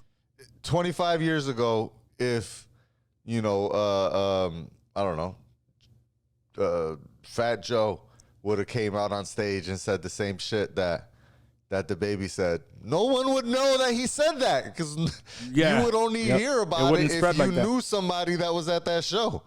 Maybe one article would come out and that shit would just fall under swept under the rug, like nobody would even hear about it. But now we're in an age where everything is coming to light, in their pocket. Everything, everyone, and everyone has a voice. And back then they were saying that shit. Mm-hmm. There was a lot of homophobic lyrics, and that is where you're right. Yeah, that is where a lot of these people are. A lot of the older people are getting in trouble for that, right? Because they're going by the way that they used to live, and this ain't the age for that. Right. Yeah. Even R. Kelly's creepy ass, right? I'm sure it's more than just R. Kelly, but everyone else was privy to it, cleaned up their shit before it got out there. I'm sure. Yeah. R. Kelly was the only creep. Yeah. R. Kelly was the only creep that was caught multiple times and just continued his fucking creepiness. You could see it in every corner store. The tri-state area in upstate New York, bro. Like, that shit was at corner stores being sold. Fucking R. Kelly sex tape. And then like gross. 2 years later, it was like, she was 12. What? Right. That's fucking crazy, son. Yeah. That's horrible. But it's just like that like older people are getting they're getting to know, like, yo, you can't be doing that shit anymore. I hope these younger kids. Me too. these younger kids are going to be they're going to know the ins and outs of everything, and it's going to be like how to get around. Right, yeah, I mean, because that's it's unfortunate, but yeah, there are going to be those people that their intentions are shitty, and they're going to figure out how to get around everything. Maybe, but like, how do you avoid a digital stamp? Yeah, and that's why, and just to bring it around, just to bring it back around on the grid consistently. Just to bring it back around, this is why I don't give a shit if Apple scans these photos, you know what I mean, for crazy perverted shit like that. I got 2 daughters in the world. You have a couple daughters in the world. You know what I mean? Or 3. Yeah. Like, we need that added security to make sure that you know what I mean, that my daughters are safe, and that I understand both sides of the argument, though. I understand both sides of the argument too. Like, if that's exclusively how they use it, but when is it ever? Oh no! Once that's the slippery slope argument. Yeah. Once you open the door, right? The people who would exploit the good intentions behind it, would. The only reason why I say Apple, that I believe, like that I trust in it, is because they are, at least in the past, I don't know, I'm not, you know what I mean? I don't know, but I trust in that. There were methods that they were actively thinking about not creating wormholes that would allow someone to exploit certain features. And this is, again, I don't know. I don't really know. I don't know nothing. Yeah, I don't really know. You know what I'm saying? But taking it.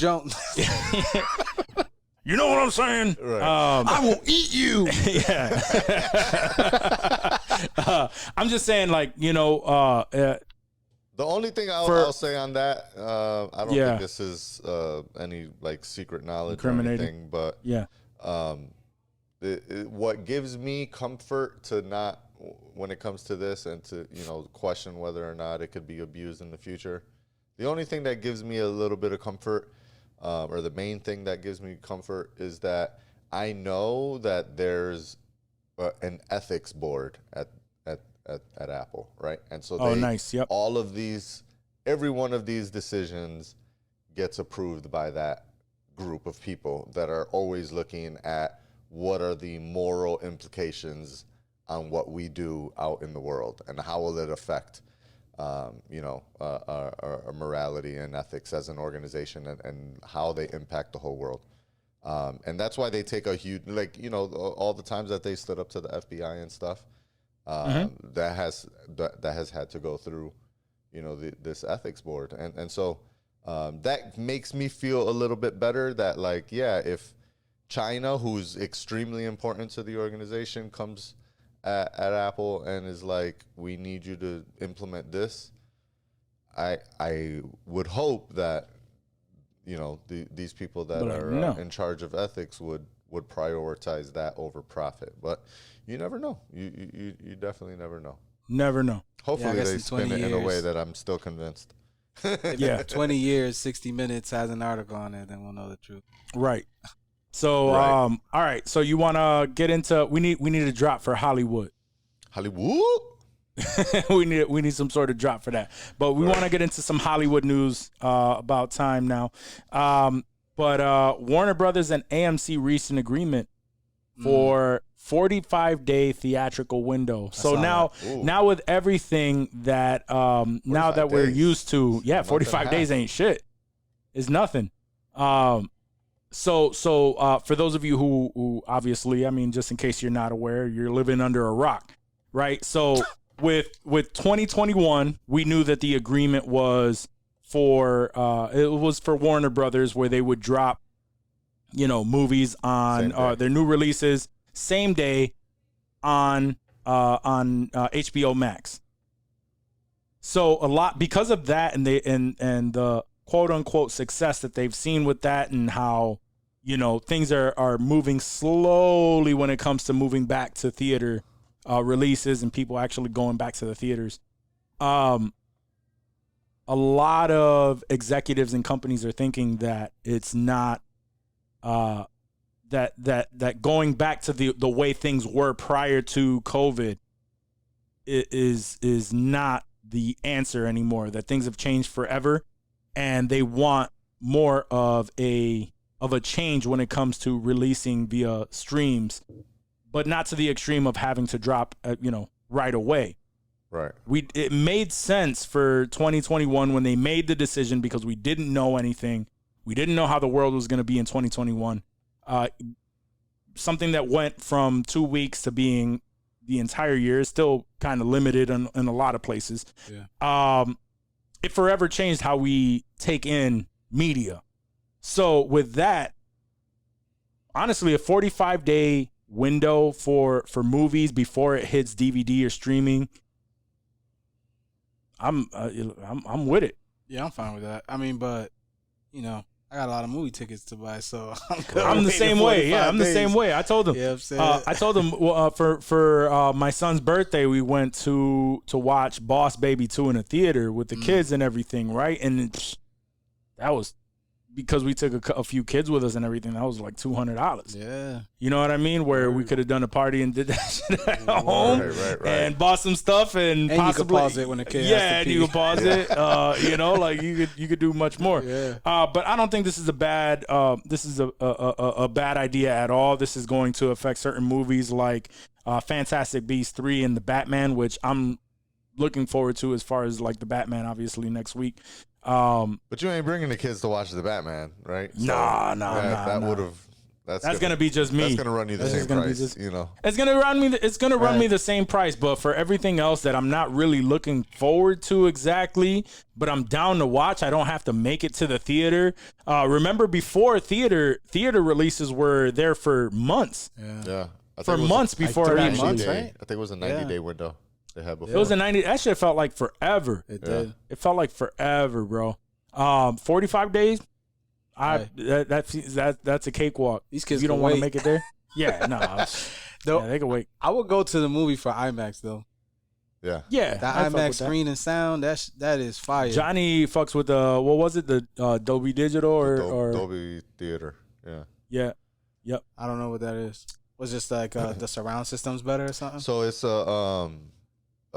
they use both Dolby Atmos sound and Dolby Vision projectors. And so it's not as big of a screen as IMAX, but it is a larger screen than standard in theater. Your average theater. Then they do a whole. Remember how when IMAX first came out before the movie started, they did a whole like, this is IMAX and boom, boom, boom, and show you all the shit behind the scene. They do a whole thing too at the Dolby theaters as well, where they basically explain what makes this theater better. They also have they're not exactly rumble seats, but there's subwoofers I think under the seats. So when the bass hits hard, like you do feel it rumble in your seat, like you feel it. The seats are also different in the Dolby theaters. Whereas in a regular theater, not an IMAX theater, but in a regular theater where you can recline the seat, like you can recline the seat like way back, right? Like you can get like almost couch comfortable. The Dolby ones, they don't go that far back because they don't want you to get that. They want you to be in the perfect movie viewing position or some shit like that. I would agree with that. They want you to engage in the movie. So I like that. The way that they set them up is usually they all look the same. Like in every state that I've been to one, the rows are it's usually tiered, right? So you're going up the stairs, typical like stadium style. But it's there's a wall between you and the next person, the row in front of you. So you never see anyone unless they're in your row. So you don't really have to worry about, like when you're picking your seats ahead of time, if there's like someone sitting directly in front of you or something like that, you don't even got to worry about it. You won't see them. Nope. And so the audio quality is really good. The visual quality is really what makes it. And they show you in the beginning, like I was saying in their demo flick or whatever, they show you how like, this is what black looks like on a normal movie theater. And this is what black looks like on the Dolby Vision. And my favorite little goofy trick that they do is at the end of that whole shit playing, then it goes, welcome to the show or whatever, and then it fades out. And then like after like 2 seconds, a little thing just comes on in the center. Is like, yeah, the projector's still on, because it's that dark. It looks like the projector turned off, and then it just the little words come out right in the middle. Is like, yeah, the projector's still on, and then the movie starts. So then you already know, like, this is gonna look sick out here. Yeah. And then with the audio shit, but that's an AMC exclusive. They're only at AMC theaters, so. They would have to, in Rochester, in the Webster is the AMC theater, right? Yeah. Do they offer that out there? I don't think they have it yet, but it's something that they could upgrade. It's usually just one. Will they? Will they? Right now, with the way right that now, shit probably is, not. Probably no. not. They ain't making no money. And the more that they keep making these 45-day deals with more studios, the worse it's going to be for the theaters. Honestly, they're going to make less and less bread. But yeah, I'm kind of bummed because the AMC down the street from me only has IMAX. It doesn't have the Dolby shit. So I'm like, fuck, I need that Dolby. Yeah. Wait, but don't you think IMAX is better?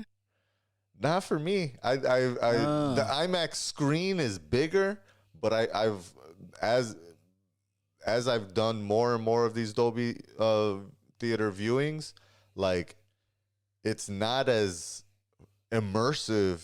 Or it's, I don't know, it's more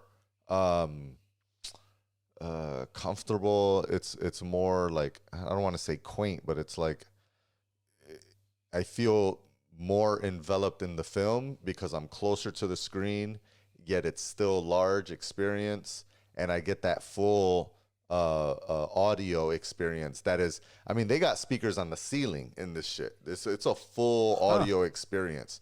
So you be hearing shit all over the place.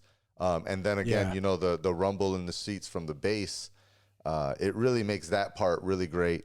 I know the visual quality is, I think, higher than what you get at the IMAX. The real benefit of the IMAX is just a large screen that allows you to get immersed in the image that way. But also, and the most sound IMAX too, right? theaters, The sound system. Most IMAX theaters, I don't think have reclining seats, right? They have like those the bouncy Nah, they're regular. Yeah. Yeah, Yep. and so that's another thing that I enjoy about the Dolby shit. Yeah, that's true. I would definitely pay for the comfort. Yeah. Yeah. No, I fuck with those reclining seats. I don't always like use it, but it's nice to put your feet up if you need it. You know what I mean? Like, absolutely.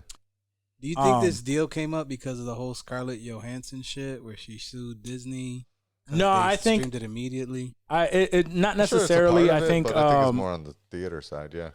Yeah, I think it's more just the movie experience has changed. A lot of people with what happened within the last year, and now people getting used to movies being available as soon as they drop, and having having the option of just staying home to watch it and paying a little bit extra there. Right. That's more enticing to people. Right. Just because when you offer anything to that caliber that would impact somebody like that. Right. Some people feel no need to go to a theater. That's all they want. And if the window is a month and a half, like you have to deal with a month and a half of people, if you don't give a shit that is going to be ruined online because that's the only real thing that you'll have to consider. Because like certain movies, like Marvel movies and stuff, I'm going to have to go watch that. Yeah. Yeah. I'm going to have to go watch that because I don't want people to ruin it for me, and they'll ruin it quick. And some people just want to see it. And some people don't care. They just want to be able to watch it in the comfort of their own home. Yeah. And they don't care about it. Right, exactly. Like if you don't want to go to the theater, that's fine. Yeah. But I think that there's more people who are now used to that rather than how we're used to. Because before we were used to, movie comes out, you go to the movie theater, you don't see it, whatever. People will still make plans to go to a movie theater to avoid those same things. I mean, we had all the same concerns before, except now we've been spoiled with same day release, and people now. Like, this is only an HBO Max exclusive deal with Warner Brothers. And every movie that comes out is like, what? It's not coming out on streaming same day? Right. You know what I'm saying? Yeah. It's like, because most people don't know that it's just a deal that Warner Brothers made. Yeah. So a lot of movies are either making a deal with streaming services to now not release in theaters, but to release exclusively on that streaming service, Right. or they're doing, where they're both releasing at the same time. And the people that jumped on that was Disney Plus with the Premier Access, where they're not doing it for free. You have to pay for it. Yeah, $30, but the $35. But the problem with that is the second that it comes out on a streaming service, it's getting ripped and it's showing up online. Oh, really? Yeah. The second if sense. it's on a streaming service, it is getting copied same day, and it's available to be pirated the same day. Yeah, but with me, I'm gonna pay that money because I hate getting on a Fire Stick or some shit and the movie is blurry or it's like not loading. It's like, man, fuck you, man. No, Yeah. But there's that, and then bread. there's broke five broke, son. we ain't got it. Dead ass. But in all seriousness, like, I understand what you're saying with the Fire Stick, but there are plenty of people that know how to torrent movies some and they people can get know it. They got it. If you got it, you got it. There's that. There's what's the other one? There's the Plex servers. If you have access to a Plex server, then all those movies, as soon as they become available, they're available. Yeah. There's plenty of ways to get it done. And people will, but not only that, but theaters are suffering basically. Theaters are suffering, and the economy is suffering. Everything is going to suffer when it comes to movies. So there are going to be deals. That's not going to be the first deal, or that's probably one of the first deals, but that's not going to be the last deal that we're going to see when it comes to movie theaters, because theaters right now, in my opinion, as much as I enjoy the movie theater experience when I go by myself and I don't have to pay for an army, I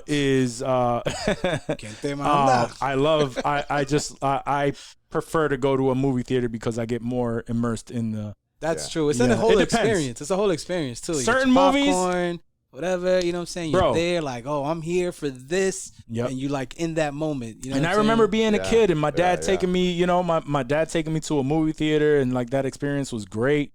I remember the experiences with my daughter prior to COVID, when she was little and she was, my only kid, even when my son was born, and we would all go to the movies. Like, she loves those experiences. She loved going to the movies. So I understand like the allure of this is an adventure. We're going here to watch this new thing that you can't watch from home. But with how things played out the last year and a half, everything has just changed. So yeah, everything's changed. Quick question. We just have to do it. Do you fall asleep during the kids' movies? I fall asleep every kids' movie, bro. I could have paid $200 to have us come see this movie. 20 minutes in, maybe 10 minutes in, bro. I'm like, oh shit. Yes. Every time, bro. Every time. It depends, but I'm just always extremely tired because I don't really sleep much. But so even at home, bro, I'll be watching a movie that I'm like totally into. Me too. And I will fall asleep. But I had to watch Luca 3 times to watch the whole thing. That's how I was with Space Jam. I put it on for my kids and fell asleep within like 15 minutes of the movie. I was out. Every time. I put it on again for my kids. I made it halfway through and then I was out. Yeah. Then I had to go back and just watch I'm like, I made it halfway through. I might as well watch the end, and I just watched the part that I missed. So, but yeah. So I don't know. Personally, I love going to the movie theaters, but I see the allure of being at home and watching that. But all right, so I don't next mind thing, the option. I just think you got to pay for it. I don't think they should be same day. Yeah, same day for free, the way it is with the. I like the 45. I like the 45 day. Yeah, 45 day or $30 same day. Yep. I think that's I never fair. seen a problem with that. That's I thought that was the fair. Only thing $30 is to watch what it. you mentioned is that if they do a $30 same day shit, it will affect box office sales the following weekend because they immediately get ripped, and people that watch on Kodi and all that other shit, they will. A lot of people don't care, A lot of people will put up with the bullshit to watch something for free versus $200, right? So yeah. That's the only. But I think $30 is a fair. I think so too. I've had that. If they continue argument. to offer that, I think that's still fair. Yeah, we've talked about that ad nauseum as well. Bro, $30 more than compared fair. to a movie trip, compared to especially for Disney. Like you just said, it's $200 compared to $30. Especially a trip to like when it comes to it, like this is a Disney thing where they charge for that $30 premiere access. If you're if I don't know if you had a firecracker in your Oh, you got seeds in your shit, bro? What is this, 1997? I fucking this shit popped. No, it made me cough, and I went. Oh, when I coughed, yeah. And blew out. the entire L emptied out. Nice. Everything flew out. All the blood fell out. That's hilarious. That's funny. That's You know what's funny? I was at the Poconos with a group of people, and they had one of those pre-rolls that was like the strongest weed, and it was moon rocks, and they surrounded the joint with Keith. Oh yeah. And I've the had group of those. people, they started hitting it, and the first person that hit it was like, half of that shit flew out of that shit. I was like, sucks to suck, guys. That shit flew everywhere, bro. Oh, that's horrible. Man. That hasn't happened to me in a long time. Bruh, even in the years when I was smoking heavily like that, I've never heard of that shit happening. Yeah. Is that shit, bro? That shit is like... That doesn't usually happen with blunts. That's why. It only happens with joint paper. Yeah, that's like the Olympics of weed smoking, though, bro. Like, you're smoking like those, moon rocks with Keef-covered joints, man. Oh, yeah. I wouldn't be able to last. That shit doesn't even sound fun to me, bro. Bro, remember when we used to... Honestly, because there's a I mean, we talk about bud a lot on the show, but it's usually me and Dave. But there's a brand in Cali called Fuzzies that I really like, and they got both sativas and indicas. I buy the sativas. They come in a 3-pack. They're shorter than a longer pre-roll. They're usually like a quarter, whatever, 1 1/4 size, and they're dipped and rolled in keef. But it's all sativa. So I smoke that shit, and honestly, I'm baked. I'm zoned. I fuck up with normal stupid shit, right? Just zoning out, driving beyond where I'm supposed to turn, standing in the store looking at shit like, what was that what the fuck I came here to buy? That definitely, I'm super baked, but I'm not about to fall asleep. I'm vibing. Like, I can chill, I can. Yeah, but you're the fucking iron lung, bro. Yeah, true that. Yeah. You're fucking our fucking Cheech, bro. I used to zone out and play video games. Johnny was the only person that would not give me shit about like playing one-player games. He'd just be like, I'd be like, yo, bro, you want to play something? He's like, no, I'm enjoying this. Yeah, I be zoned the fuck out watching you. I be watching like, I remember that shit. Like, and it's a movie. What's funny is I'll be making fun of these kids for watching, watch me play it's the shit same or whatever shit. on YouTube. And I'm like, I don't understand how they do that shit. And then I started thinking like, well, actually, I kind of used to do that. I guess if you geeked out, you could watch anybody play a video game for mad long. Right. Bro, it was first time I remember seeing that shit was my my nephew, right? Papo's son. Mm-hmm. And I remember him watching a YouTube video when I was staying with him, and he was mad young. And he would just be sitting there, just like watching it. And I'm like, "You're watching somebody play a video game?" He's like, "Yeah." I'm like, "You don't want to play it?" Yeah, like, you don't want to play it? He's like, "No, I'm good." I'm like, "What?" Yeah. Like, what the fuck? Like, what are we talking about? This is the fucking media. Oh, man. Making our kids like reality shows is what they're doing. This is kids reality TV, and they're gonna be hooked on it when they're adults, and then it's gonna be fucking what's that movie? Runner, that old Stallone. Oh, there's a no. Yeah, Idiocracy too. But no, that's already here. The old Running Man, is it the old Schwarzenegger movie? Yeah, oh, I believe so. Where it's like reality TV, like a bunch of guys trying to make it through a maze and you die and shit. Yeah. Yeah, that's what it's gonna turn into. It's gonna be a mixture of Tron, all that shit. You heard it here first, guys. Now, if you want to get into that conversation, we had the conversation with Casey when he was on the show, because he believed that VR was still like the staple, like this is gonna be the future, is virtual reality. When I was having the argument that augmented reality is the future because it's going to mix like actual reality with the virtual world. Like it's all gonna, like, imagine you put on a pair of glasses, right? Eventually putting on like contact lenses or whatever. And when you walk into a room, like none of this shit, like posters on the wall, none of that shit's real. And like NFT is real big right now, where a digital image is treated like art, right? Like it could be shared, like the Mona Lisa, right? You can have a picture of the Mona Lisa online, and it could be shared, but the only one of value is the original, right? So NFT essentially is like a coded image. The original image is coded so that there's a stamp on there of approval that makes that the original. Anyway, like this is an official thing, like right now, right? And it's huge right now. Yeah. So, but imagine in a world, imagine in a world where you have glasses or contacts that make it seamless, right? Where you walk into a room and these digital things appear on the walls because that is the placement for it, right? So like there's actually nothing on this wall, but I walk in and I can see all of this shit. And if you have the same type of glasses or contacts, those same things appear to you, right? So advertisements, whatever, like all that shit just fills up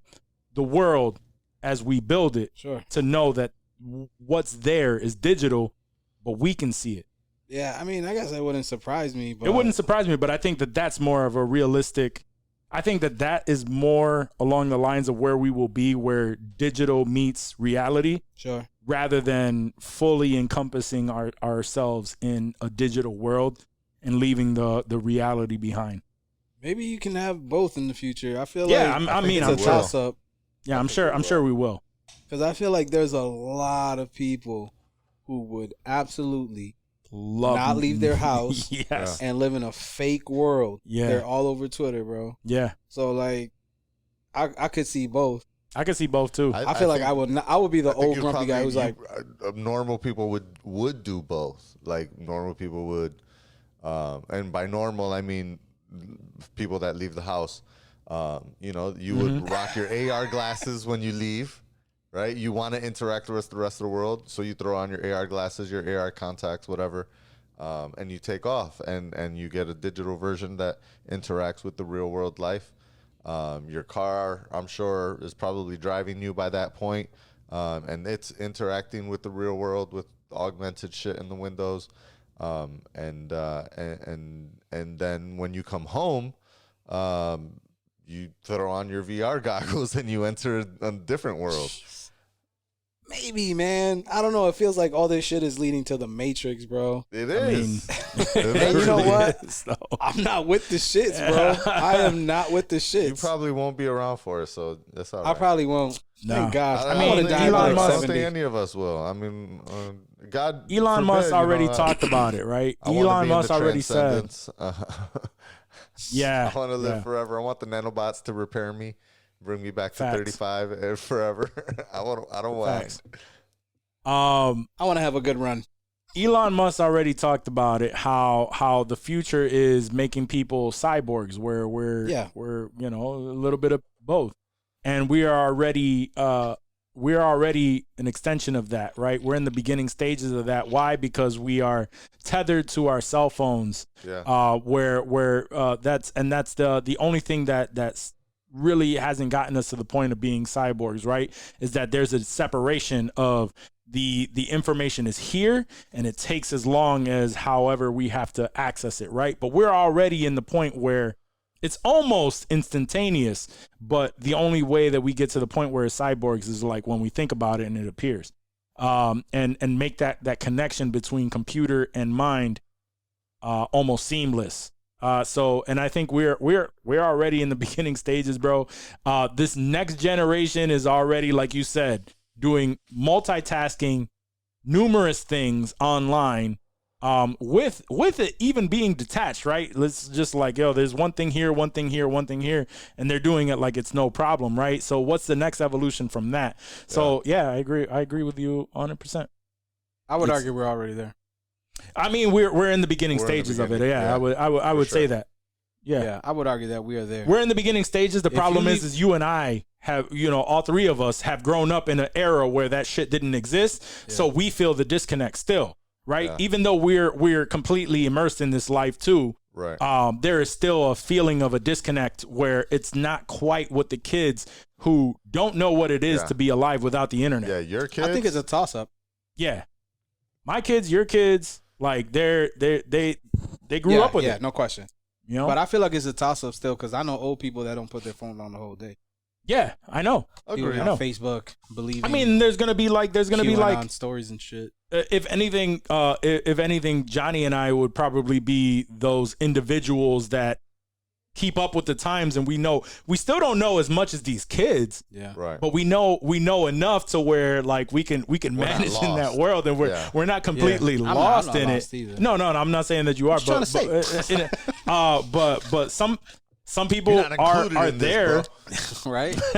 Some people are just like really into technology shit, and some people they use whatever is beneficial at the time. So, and then some people just don't give a fuck, but they're forced into that, and that's where we get the, I'm not a techie, so yeah, fix it. I fucking hate those people. Yeah, it's like, yo, keep up with the times, motherfucker. Yeah, it's just like, yo, people you like learn that the basics from all ages too. Yeah, that's true. That's true. Because most people say, "Oh, your generation is lucky because you had to." I'm like, I know motherfuckers my same age that till this day they don't fucking know a damn thing. Yep. They still just be like, "Yo, I don't know what the hell to do with my brother." Wak, what do you? Yeah, exactly. He's yo, Wak. I don't. How know. do I charge my phone? Nah, he hit me up a while back. He was just like, "Yo, I had some information on my other phone, and I bought a new phone. So, yo, can you put the photos from this phone onto?" I'm like, bro, like there's a whole easy system. Right. I don't know, bro. Same back in the day. I'll pay you to do that. Like, I don't know. There's just some people that just don't do it. Dumb as a nut. So everybody in this room, even Dave is going to be another one where all of us, right? We'll be good. We'll be good. We'll be good to the point where we'll get to a certain point and it'll probably be like, y'all kids are wild. I know R, but we'll get there. I know R. You know what? R. You know R? Yeah, I know a little bit of R. That's actually impressive. I don't know shit. Yeah, a little bit. I don't know what that is. What is that? Like a coding language. Oh yeah, no. I know. See, R. coding is the thing where I'm just like, I want to get into it, but at the same time, it's like, do I really need to fucking know how to code? Yeah. You know what I mean? Like I did it for finance shit, Yeah. For school, so I know how to apply that, and I can make a word cloud. Which is impressive. But like, that's about it. Yeah. All right, let's continue with this Hollywood news. We talk about this shit all day. So I wanted to bring Hollywood up before.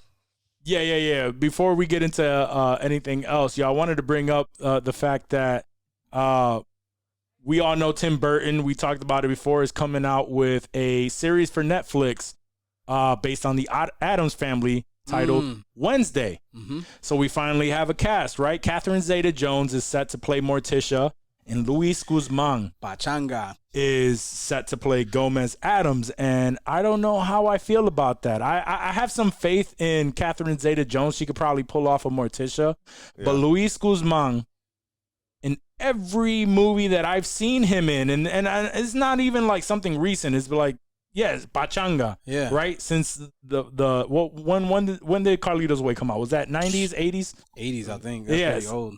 So even since Carlito's Way, he's played the same character, 93. which is 93.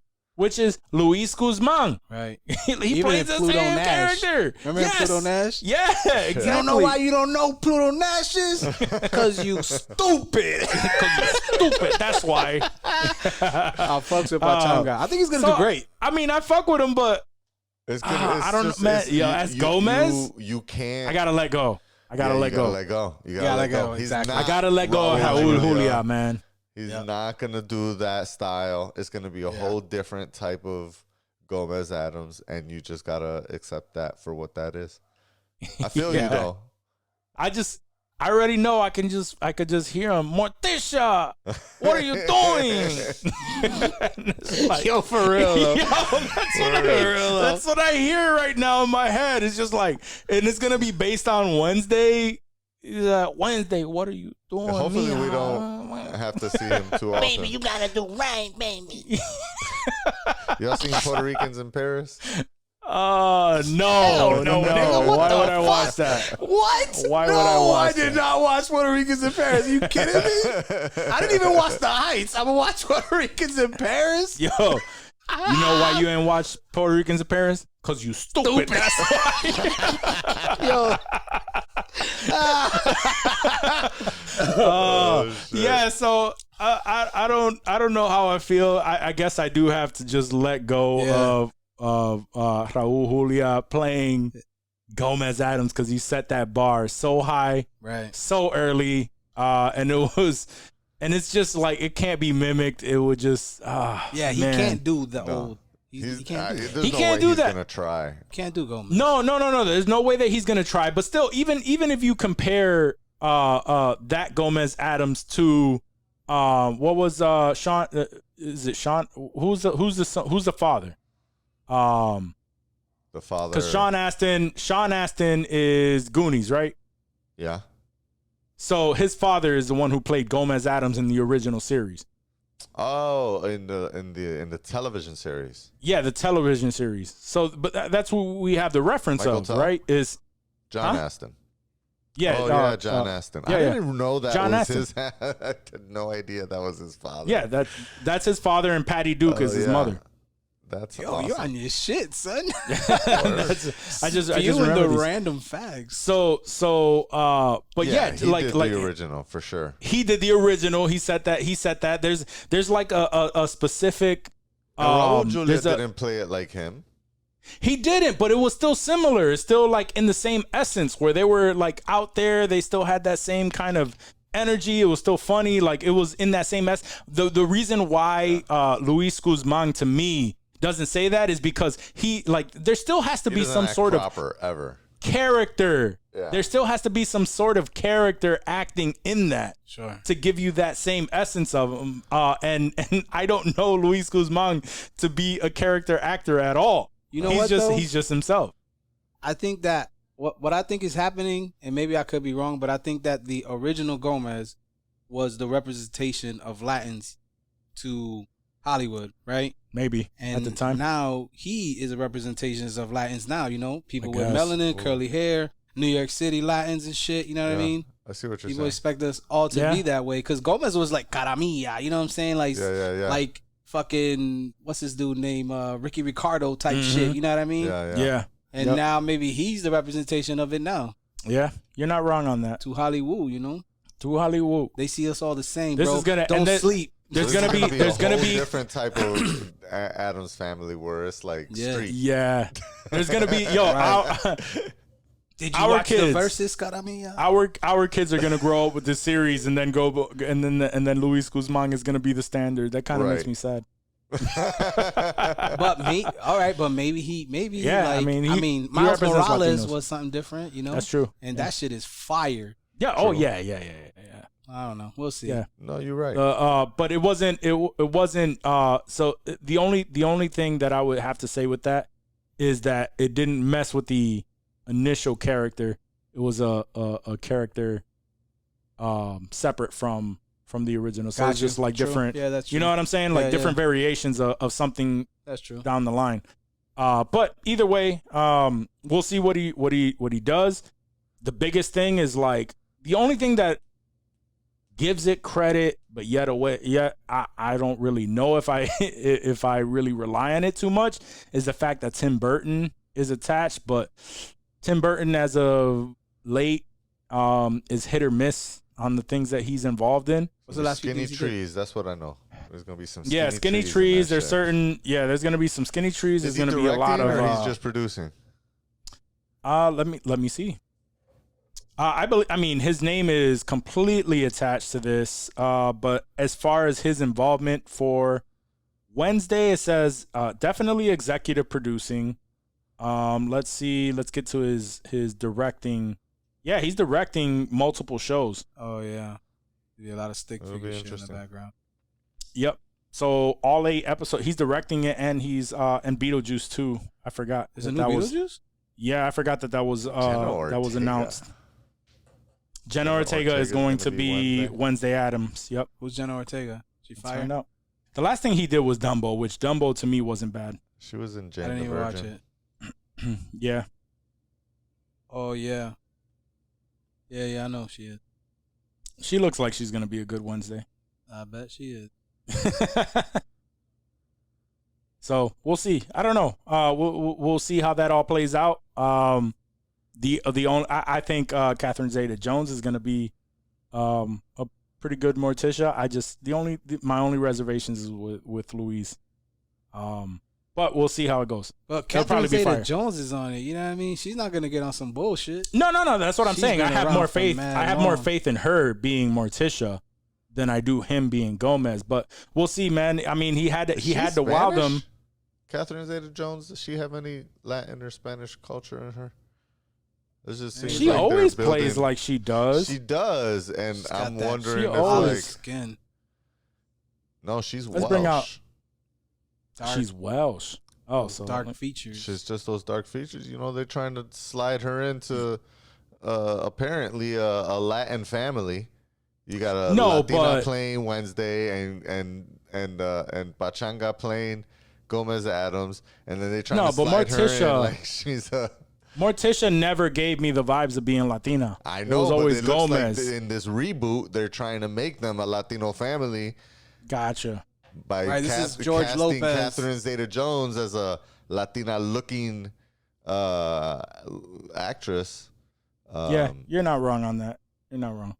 This is the George Lopez show reloaded. Latins are in. Let's get them on TV. Let's make a series. All right. You're a Mexican, not a Mexican. All right, so guys, from this point on, we're going to be discussing Suicide Squad. I believe there was something else that The Suicide Squad. The Suicide Squad. I know for sure we're going to talk about The Suicide Squad by James Gunn that was released this past weekend. So we got to talk about that.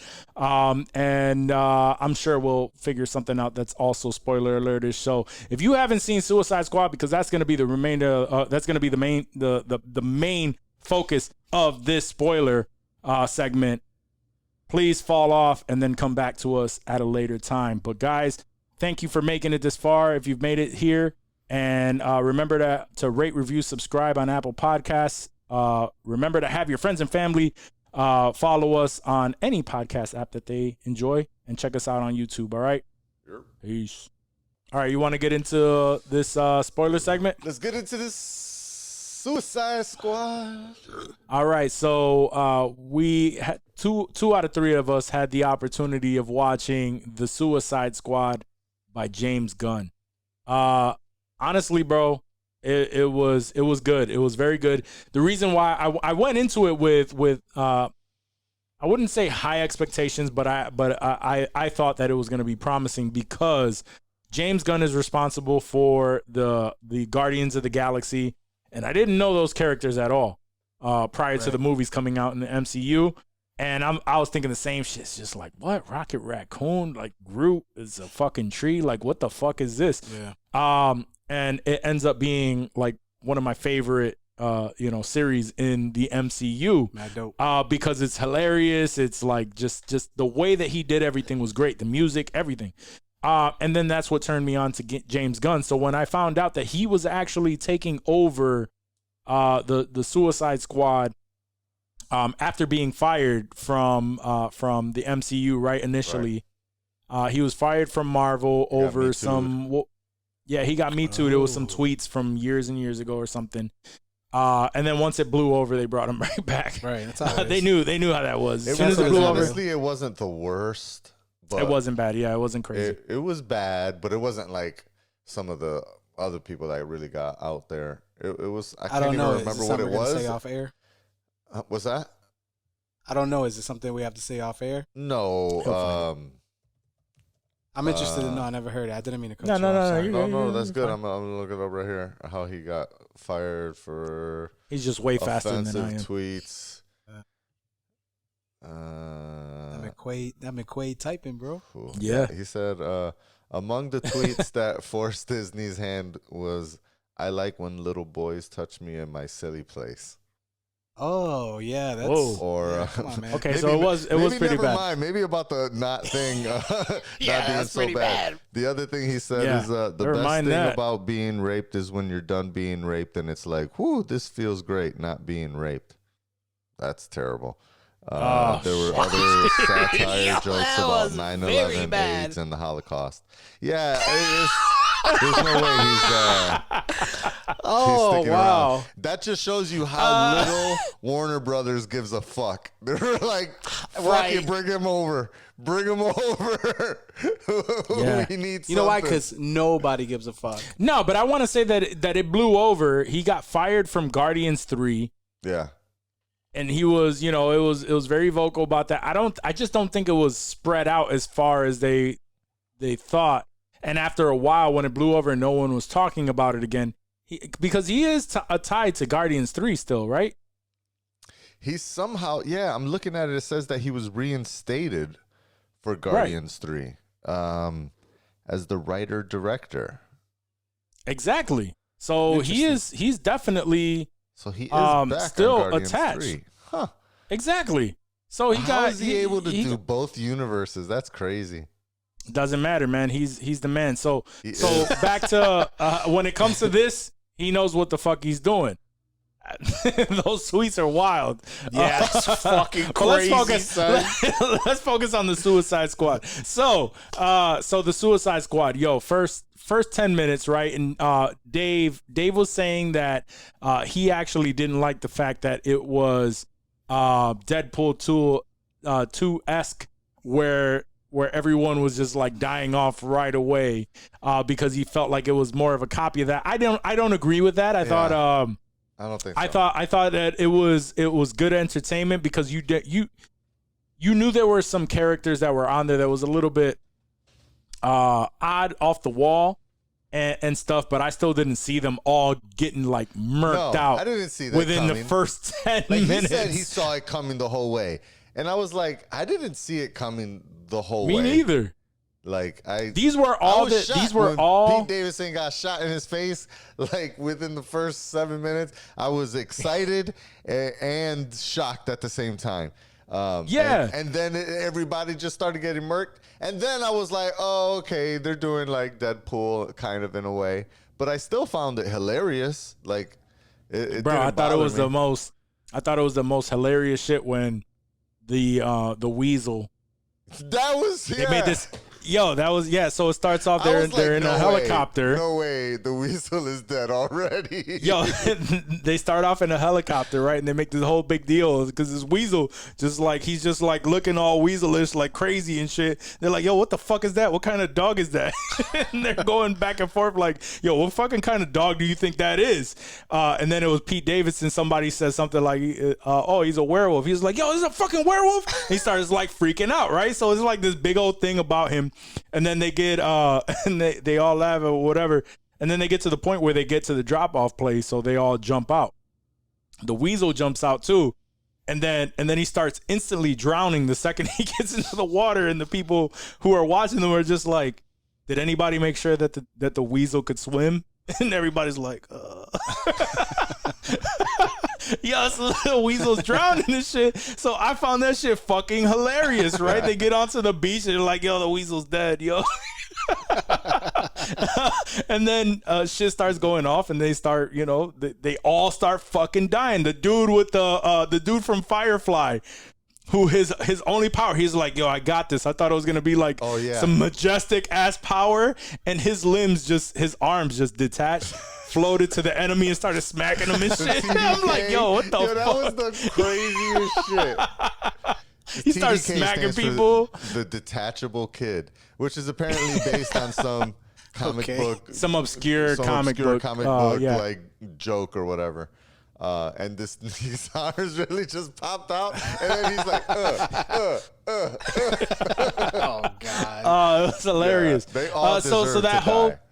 and then it turned into so they were just a distraction to get everyone to that side of the island, while the actual Suicide Squad, which was Idris Elba's character,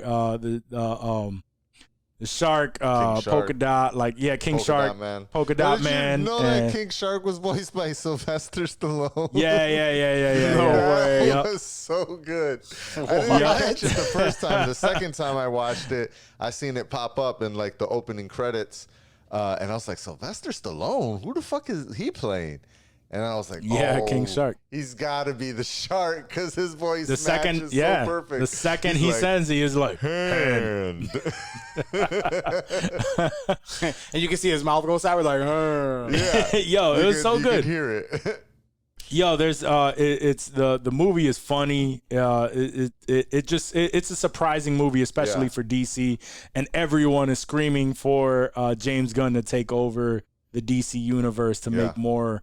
To make that universe done much too. better. Like I don't want to. Not only was well it thought out, but like all the direction was. The cinematography I thought was dope. There was so many scenes where they're like looking from a different perspective, right? Like there was one scene where there's the fight between the Peacemaker and Flag, and it's done in the peace. And for the first I'm going to say 15, 20 seconds of the fight, you're looking at Peacemaker's helmet, and the camera's just kind of going around the helmet. And so in the reflection, you see them fighting, but it's just looking at but you see it so clearly. And obviously you don't see a camera. They took that shit out in like VFX or some shit. So it just looks dope. Like you're just looking at this helmet from the side and coming around it, and you just keep seeing this dope ass fight happening in the background, and then it switches around, and then you actually see the fight happening. Or there was another scene where the Ratcatcher 2 girl was talking about like her relationship with her dad, and the whole like the flashback history. She's sitting on the bus, and it just starts happening like in the window behind her.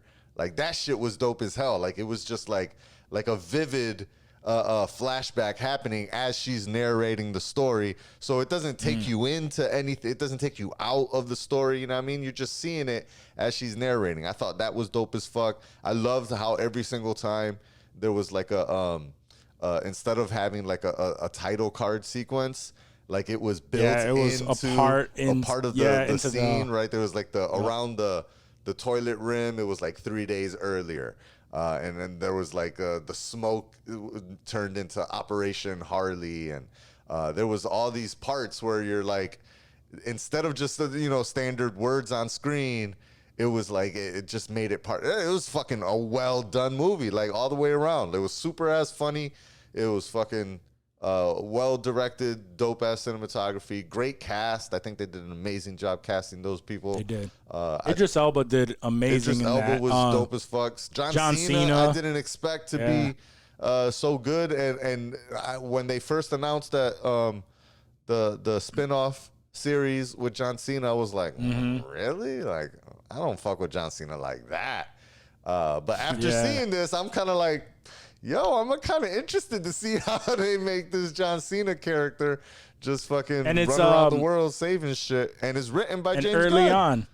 Early on in the movie, they said that, you remember his story was the same as the same story Idris Elba, where it was like he was raised by his father, and very strict, blah, blah, blah, and showed to be an assassin. His father was an assassin. So in the series, who's playing his father? The guy who played I forgot the actor's actual name, but the man who played the T1, right? He was the T-1000 in the Terminator. So he's playing his father in that. So so it's gonna be there we go, Robert Patrick. So he's playing his father, so that's gonna be dope. Another dope ass series scene that I thought was fire was when they made it to the camp, and they're all we already had the opportunity of seeing like what they were each capable of. And they make it to this like a refugee camp. Oh, that and yeah, they were that trying to save Flag, right? That was his name. Yep, they were trying to save Flag, and they make it there, and they're just like, all right, so we're gonna get in here, we're gonna just kill everybody, we're gonna save them. They go in there, and them two, because they're so similar, Idris Elba's character and John Cena's, they're so similar that they're going back and forth, just showing like, yo, I don't even have to look, right? This whole thing where they're going and everybody's like murking people left and right, showing off their powers. They get to the one tent and they go in there and they're like, yo, and they're all just like real tactical with it. And Flag looks at them and he's like, yo, what are you doing? He's like, yo, we're here to save you. He's like, what? They saved me. This is the refugee camp that we're all going against. Why didn't my people alert me? Yeah. She's like, why didn't my people alert me? She's like, people. Oh my God. Yo, they just killed. So they killed all the people that helped them. Everybody, women, like every fucking body. That's great. Yo, my favorite line in that scene is when John Cena shoots a dude behind his back, right? And it just was like, that don't count. You just maimed him, non-lethal. He was like, exploding bullets. And then the shit like explodes behind him. And he's like, nobody likes a show off. And John Cena goes, except when what you're showing off is dope as fuck. Yeah, and just Elba turns like, around and goes, yeah, that's right. He's fucking right. Yeah, that's right. Damn it. Yo, that was great. I have to watch it again. It was, but it was very well. Like 3 times already. Oh, word? Yo, it was very well done. Shit, I'm telling you, when I tell you it was very well done, like that's why I'm like, I would reconsider watching it. It's only in theaters? No, it's on HBO Max. Oh, okay. Yeah. It was one of the movies that in theaters 3 times. Yeah, that sounds like damn, son. It's like that. No. It released on HBO Max. So yeah. I'll check it out. So far, my favorite, obviously, other than like the Chris Nolan Batman series, so far my favorite movies from the DC universe is this one now. And Shazam. Shazam was dope. Yeah. The movie? Yeah, that was pretty good. It was pretty good. It was good. I like the premise. It surprised me because I went in with very low expectations. Didn't really know much about the. I'm still worried that Black Adam with The Rock that's coming out next year. Yeah. Might water it down because I don't know. Even though I love The Rock, I love like what he does, and I did see Jungle Cruise this past weekend, which actually surprised me too. That was good. So it was good. Was it like another Jumanji? No, Jungle Cruise is based on the ride that's in Disney, and it's he's just like a boat captain. Is it like on a fucked up ship? Kind of. It felt like somebody said it that it felt like Indiana Jones. It really does. It feels like an Indiana Jones adventure type of thing, and it gave off that indie feel. Nice. For sure. So and it surprised me. It really did. I was watching it with the kids. And it was really good because it doesn't feel like Jumanji because it's not that type of movie, but he's like a ship owner who's like in debt for some money. He's like has the shittiest boat on the pier. And obviously he owes people money, so he's getting some shit, and he talks these people who have some money that need to go inland to find some shit. He talks them into taking a ride with him. Yeah, exactly. And then they're fighting everybody, and they're going through all these adventures. So it was actually really good. So I would recommend that. So that right there made me feel like, okay, The Rock is getting into some movies, even though I feel like I still, because I like him so much from what he shows us. As a person that I like support whatever movies, but let's keep it real. Like his action movies really don't have any substance. It's just like action, and then it's like whatever. Yeah. Yeah. I mean, that's his role though. Yeah, that's his thing. Yeah. Guy who's like, I can Arnold. take this down. Yeah. Yeah, exactly. He's the new Arnold. Get down. Yeah, exactly. So I felt like him being cast as Black Adam and having the Black Adam movie that is tied into the Shazam world might water that down, and this Shazam movie might be something like that. That's just a little bit more mindless. Sure. And when I thought that Shazam was actually like pretty fun and like well thought out, it was like big with superheroes. Yeah. You know, I was enamored by that. For some reason, I think that him being tied to this other one is kind of lowering my expectations on the continuation of that story. Yeah. Because I know he's supposed to be the villain in Shazam too, and it's setting that up. But with all that, those are the two that I feel in the DCEU right now that are probably the best ones. Yeah. I would say the Snyder Cut was it redeemed the movie for me, but I wasn't really into. Obviously, in Man of Steel. Man of Steel was fire to me. Yeah. So, you know what I will say though, Shazam. To go back to Shazam and The Rock, Shazam's villains were dark. Maybe they get The Rock to a place where he plays a dark character. He is. Yeah, dark and anti-hero. He's supposed to be crazy. Yeah. So I mean, if they can get The Rock to sell that, I think that shit'll be fired. Yeah. Well, that's what this Black Adam movie is supposed to do. Is supposed to give you the background on who he is and like his background, and then that's supposed to set up what Shazam 2 is because he's supposed to be the villain there. I just don't know. I just don't know what if it's. I don't know if the same people are attached from Shazam to Dark Adam to Black Adam. If it's all like done by the same people, then yeah, it's gonna be dope. I'm looking forward to it. It's just he has to sell being dark. He has to sell being dark. The villain in Shazam, whatever his name is, super dark. Yeah, super menacing presence every time he was on the screen. Yep. If they could get The Rock to sell that shit, I think that shit'd be crazy. Yeah, it's gonna be great. But Suicide Squad is definitely like putting that franchise in a direction where the DCEU has to go, and I've been saying this for a while on this show, right? I think that DC has to go into because the Suicide Squad is rated R. Yeah, and I think that DC needs to get into the rated R bag and own the darkness that is the DCEU. You know what I mean? They need to stop. Marvel has that squeaky clean shit down. Right. They have it. Yeah, they got that. If they none of them. Damn. Watch this villain be goofy as shit, do the eyebrow and all that shit. If DC can stick to that rated R section like that, you know, like they cater more to the adults that grew up with the comic books rather than these new kids. For the bag, like they can still make that money. Yeah. I think they'll make more money because they'll make more money. Yeah, DC has a horrible reputation when it comes to the movies, bro. Especially that Justice League. Oh, that was trash. The Snyder Cut was great. I enjoyed Snyder Cut. I mean, it was good, and it was better than what came out in theater. I think that's really what it was. Was it great? I enjoyed it. I enjoyed it a lot. But much more than the original. I enjoyed it because the original was so bad. So I was like, well, this very was well so much better. It made so much better of a story.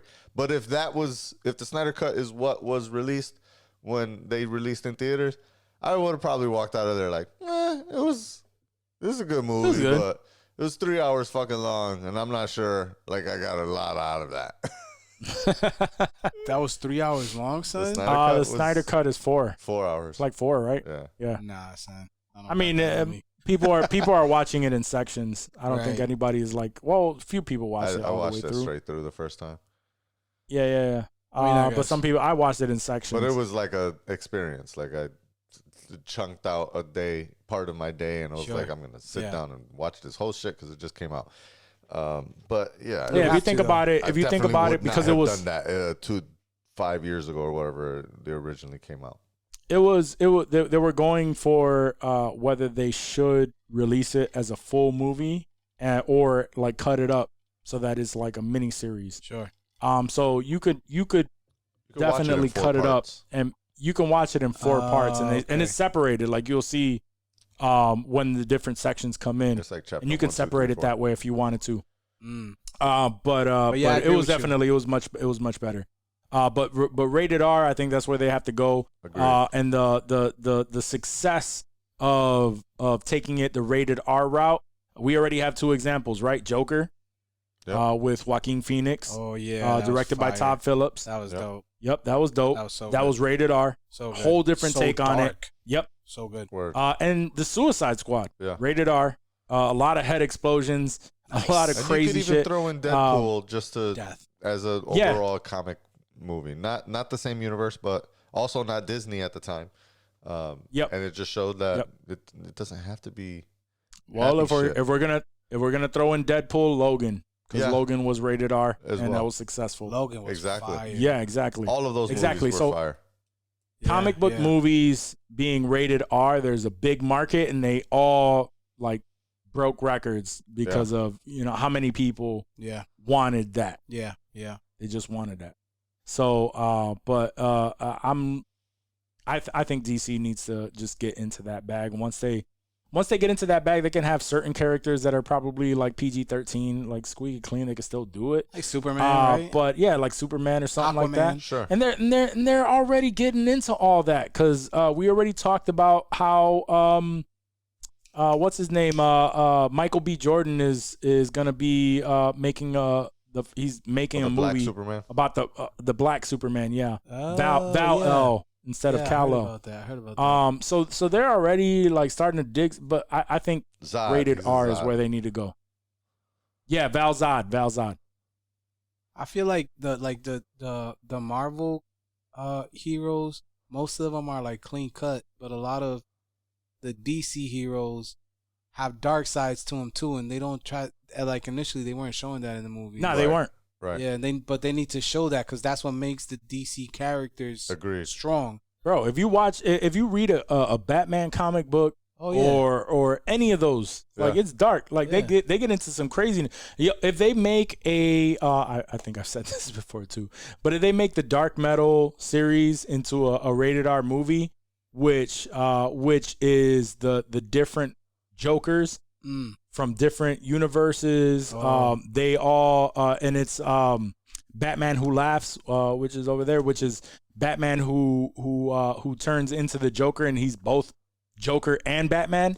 He starts going around different universes, collecting the different versions of Batmans that are evil. That's dope. Like if they make that right there into a rated, oh my, like yo, that would be wild. Yeah, they have a Batman that's mixed with all of the different Justice League members. They have a Batman that's with Wonder Woman, a Batman that's mixed with the Flash, like, and he's going around collecting all of them to bring them to the main world and that's crazy. Pretty much kill everybody. What'd you think about the Batman Samurai? I heard mixed reviews about that. I saw the cartoon about it. It was interesting to watch it, but it's just like, yeah. I heard mixed reviews. Some people said it was good. Like, most people said it was like not that good. I think the best thing to come out of DC right now is the animated stuff. So yeah, their animated shit is fire. Their animated shit is fire. I still have to watch the Long Halloween, part 1 and 2. Oh, I've seen those. They're so good. Oh yeah. They're really good. That's what they say that's what the Dark Knight series is based on. I just seen it last week, in like between 2 or 3 days, and it was actually really good, really well done. Different style of animation too, like it wasn't the typical Batman the Animated Series style. It was almost like Archer, where it had a lot thicker strokes. Archer? Yeah, it had like that's a great series. Outer animation, the outlines were a lot thicker, and the action scenes were different. I really that is interesting. I would like do that. action scene with Archer anime because the action series in Archer were like cartoonish. Right. No, this was definitely not silly. It was well done, and it was funny. I had no idea who Calendar Man was until I saw the Long Halloween, and then I seen him show up in the Suicide Squad. James Gunn brother plays the Calendar Man. Oh, yeah, that's true. He does. Yep, he and does. I seen the guy with his with the months on his head, and I was like, wait a minute, is that Calendar Man? Did they just introduce Calendar Man to the DC? There's a lot of different references Suicide to James different Gunn characters. Such an awesome fucking The movie animation looks dope. Yeah. Why did you show me that? The animation looks dope. Yeah. Did you notice the Guardians prior to me posting that up on IG? Did you notice that Guardians cameo? No, Mantis? absolutely did not notice that. I noticed it right away. Well, you didn't see the movie. For the I Suicide thought you were Squad. saying in the Guardians. No. The Suicide Squad. There was a member of the Guardians of the Galaxy who showed up, but obviously not in character because it's Marvel and DC. But she plays the Mantis. So you without the antenna and like all the makeup. That makes her look like Mantis. Oh, so the actual actress. Yeah, she looks similar, but I noticed her as just like an obscure dancer as soon as they walk into a bar. And I noticed her and I was like, oh, she's in this movie. Dope. And then obviously it just moved on. Yeah. And that was it. And I was just like, yeah, and they never showed her again. So it was just like a small cameo because James Gunn likes to, a lot of great directors like to work with the same actors that they've had great chemistry with. Right. Which is Sylvester Stallone. He was in Guardians. And that's right. Taika. Yeah, he was in Guardians. There was a few people. Obviously, his brother is always in every one of those. And Taika, and in which he that was a nice surprise. I knew he was attached. I honestly thought at first that he was supposed to play, because that was the rumors when he was attached. He was supposed to play King Shark or something like that, or people assumed that he would. Yeah. But no, obviously now we know that he played the what's the character's name? 1. Ratcatcher 1. Yep, exactly. Ratcatcher 1. Yeah. So but I recommend it. I thought it was a great movie. You need I would recommend you watching that. I'll watch it this weekend. It's good. It was really good. Yeah. Hit me up. Let me know. Be like, yo, I actually like that. I'll hit y'all. Let you know what I think. It was good. But best part by far, and we didn't even get into like a quarter of the shit that happened in there. But by far, the best part is watching Pete Davidson get his fucking face blown off. Yeah. Within the first 10 minutes. I love Pete Davidson. You do? Yes. I don't find him that funny. He's hilarious. I think he's hilarious. He's the new age. He's a new age Jimmy Fallon, where he gets on sketches and he starts giggling and laughing and shit. I fucking hated that shit. You really? I loved it when Jimmy Fallon couldn't stop laughing. Yeah, and I Need More Cowbell skit. I was dying. Yeah. Like, I personally love Jimmy Fallon and what he does now. But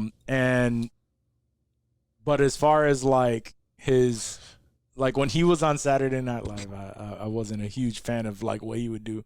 Obviously, there's one-off skits, but right. And I can't even really tell you that I watch a lot of Saturday Night Live anymore. Right. Especially any skits that Pete Davidson had been in. He does a great Cuomo, by the way. He does. Really? Yeah, he does a great Mario Cuomo. It's fucking See, great. that's probably where he gets his love, is like there's good shit that he does on Saturday Night Live where I watch him in movies and I'm just like, what the fuck? Did you watch his stand-up? No. Alive from New York? No. It's pretty good. It's pretty good. He gets into the Ariana Grande shit. He does say I saw matter of fact, no, I was watching because some of you know that I really enjoy Hot Ones. And I saw him on Hot Ones. And he was saying that he grew up in the circuits for like comedy, like like stand-up comedy places and stuff. So he grew up in those circuits, and he was happy when he went to do that because it was something that felt familiar to him. But he hasn't done that in the mainstream, so he was happy to get up there and actually show that. I think I saw actually a little bit of it. I think he's hilarious. And I can't remember it, but I'm not a huge fan of Pete Davidson. No, did you see the movie The King of Long Island? That wasn't bad. Yeah, that was King of Staten Island. Yeah, that wasn't bad, but it was Judd Apatow. That was Judd Apatow. But even then, he was just like he played Pete Davidson. Right, yeah. exactly. But the character was loosely based on him, so I understand that too. Right. Yeah. Because his father really did die on 9/11. That's crazy. He's constantly doing 9/11 jokes about his father. Because he's like one of the few comedians that could do it. Yeah, he owns it. He owns it. So like, fuck it, bro. If I could make a 9/11 joke, I would. I mean, I probably could not care, but yeah. Well, he's constantly. I think one of the sauces was called the Widowmaker, and he said something like, he was like, oh, so is that my father? You know, like, because his dad died on 9/11. Yeah. I was like, oh shit. Yeah. And this was on Hot Ones. I'm like, bro, save that. Save the material. He can't, bro. He can't. He's always on. It's great. Yeah, no, I'm sure, and I've said it before. I'm like, if I ever get to meet him in person, there's gonna be something that you're gonna love like about him. Something's gonna switch, and I'm gonna be like, damn it, he's a fucking great guy. Yeah, bro, I bet you he is a vibe. Yeah, you go out with this guy, like, hi, bitches all around him, like, it's gonna be a great time. Yeah, for sure. I got a little bit of that when he did when he hosted the fight with fucking Jake Paul. Oh yeah, and he was like clowning Jake Paul a little bit. Yeah, he was clowning Jake Paul. Yeah. Like Jake Paul was fucking pissed afterward, right? Of course, and shit, because he was just clowning ego. It. Yeah, oh, he's such a bitch, such a pussy. He won't fight anybody with actual boxing skills. I mean, he's not a boxer. He's not a boxer, but he keeps fighting like UFC people. And he's not stupid either. No, yeah, he's not stupid either. He fought Nate Robinson, and he's still fucking. I'll fight Nate bragging Robinson. off of that shit. I mean, did you see that fight? Yeah, it was pretty. I remember watching that fight and thinking like, what the fuck am I watching? Neither of these guys can fight. Bro, he's an NBA player. None of those guys can fight. Right. I know. Have you ever seen an NBA fight, bro? This shit's fucking pathetic. And then he fought fucking the most out of shape ex-UFC fighter ever. I didn't think that was gonna go that way. I didn't think that was gonna go that route either. But, you know, they both got the bag. So hey, man, whatever. Knock me out for that. I get it. Yeah, like, do what you want for the bag. I'm just saying, like, one CTE ain't gonna fuck me up. I think it's really like the amount of shit talking that he does. I'm just like, all right, bro, you gotta earn that shit talking. Yeah. I want you to fight somebody with a little bit of boxing skill too. Social media, man. Yeah, none of that shit matters, yo. Professional troll. None of that shit matters. Yep. Word. And I could still hate on that, but not too much. Hey, what am I doing? I'm not fighting anybody for the bag, so I'll probably get knocked out for a bag or two. Fuck yeah. Yeah. Not by Mike Tyson. I won't fight Mike Tyson. That old motherfucker will put you on your back, son. That's worse than I'd be spending that bag on face fucking reconstruction. End up like that Nicaraguan boxer in a fucking paraplegic wheelchair. Fuck that. No, thank you. Fucking Roy Jones was a professional boxer. And even that fight, I was just like, they're old. Yeah, I know they're old, but I'm just saying, like, even then, he was just like, I don't know, he was struggling against Mike. So he's like, right, yeah. Oh, against Mike. I thought you were talking about Logan Paul. Yeah. No. I'm still talking about Mike Tyson now. Jones, yeah. I was like, oh no. Mike Tyson struggled too. I mean, he did, yeah, but still, have you seen him fight? That was still woke him up. It still woke him up.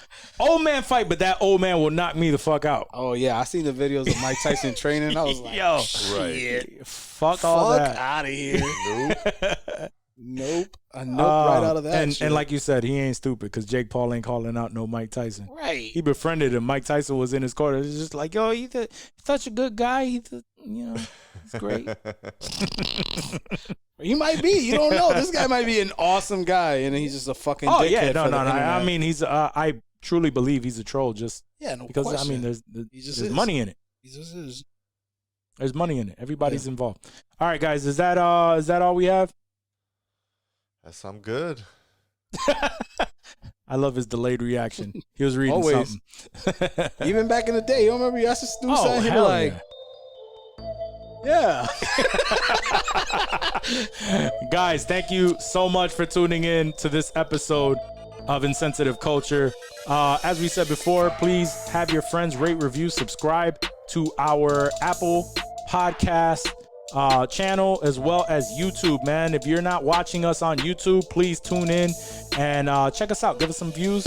Let your friends and family know if you think that they would really support this podcast and they would enjoy the content that we bring, because a lot of it is bullshit, but a lot of it is actually good information, somewhat. But D, my guy, thank you for coming on. Always. and chilling with us. Follow us on IG. We always appreciate when people want to come on the show and just talk some shit with us, because that's all we really like to do. We have fun.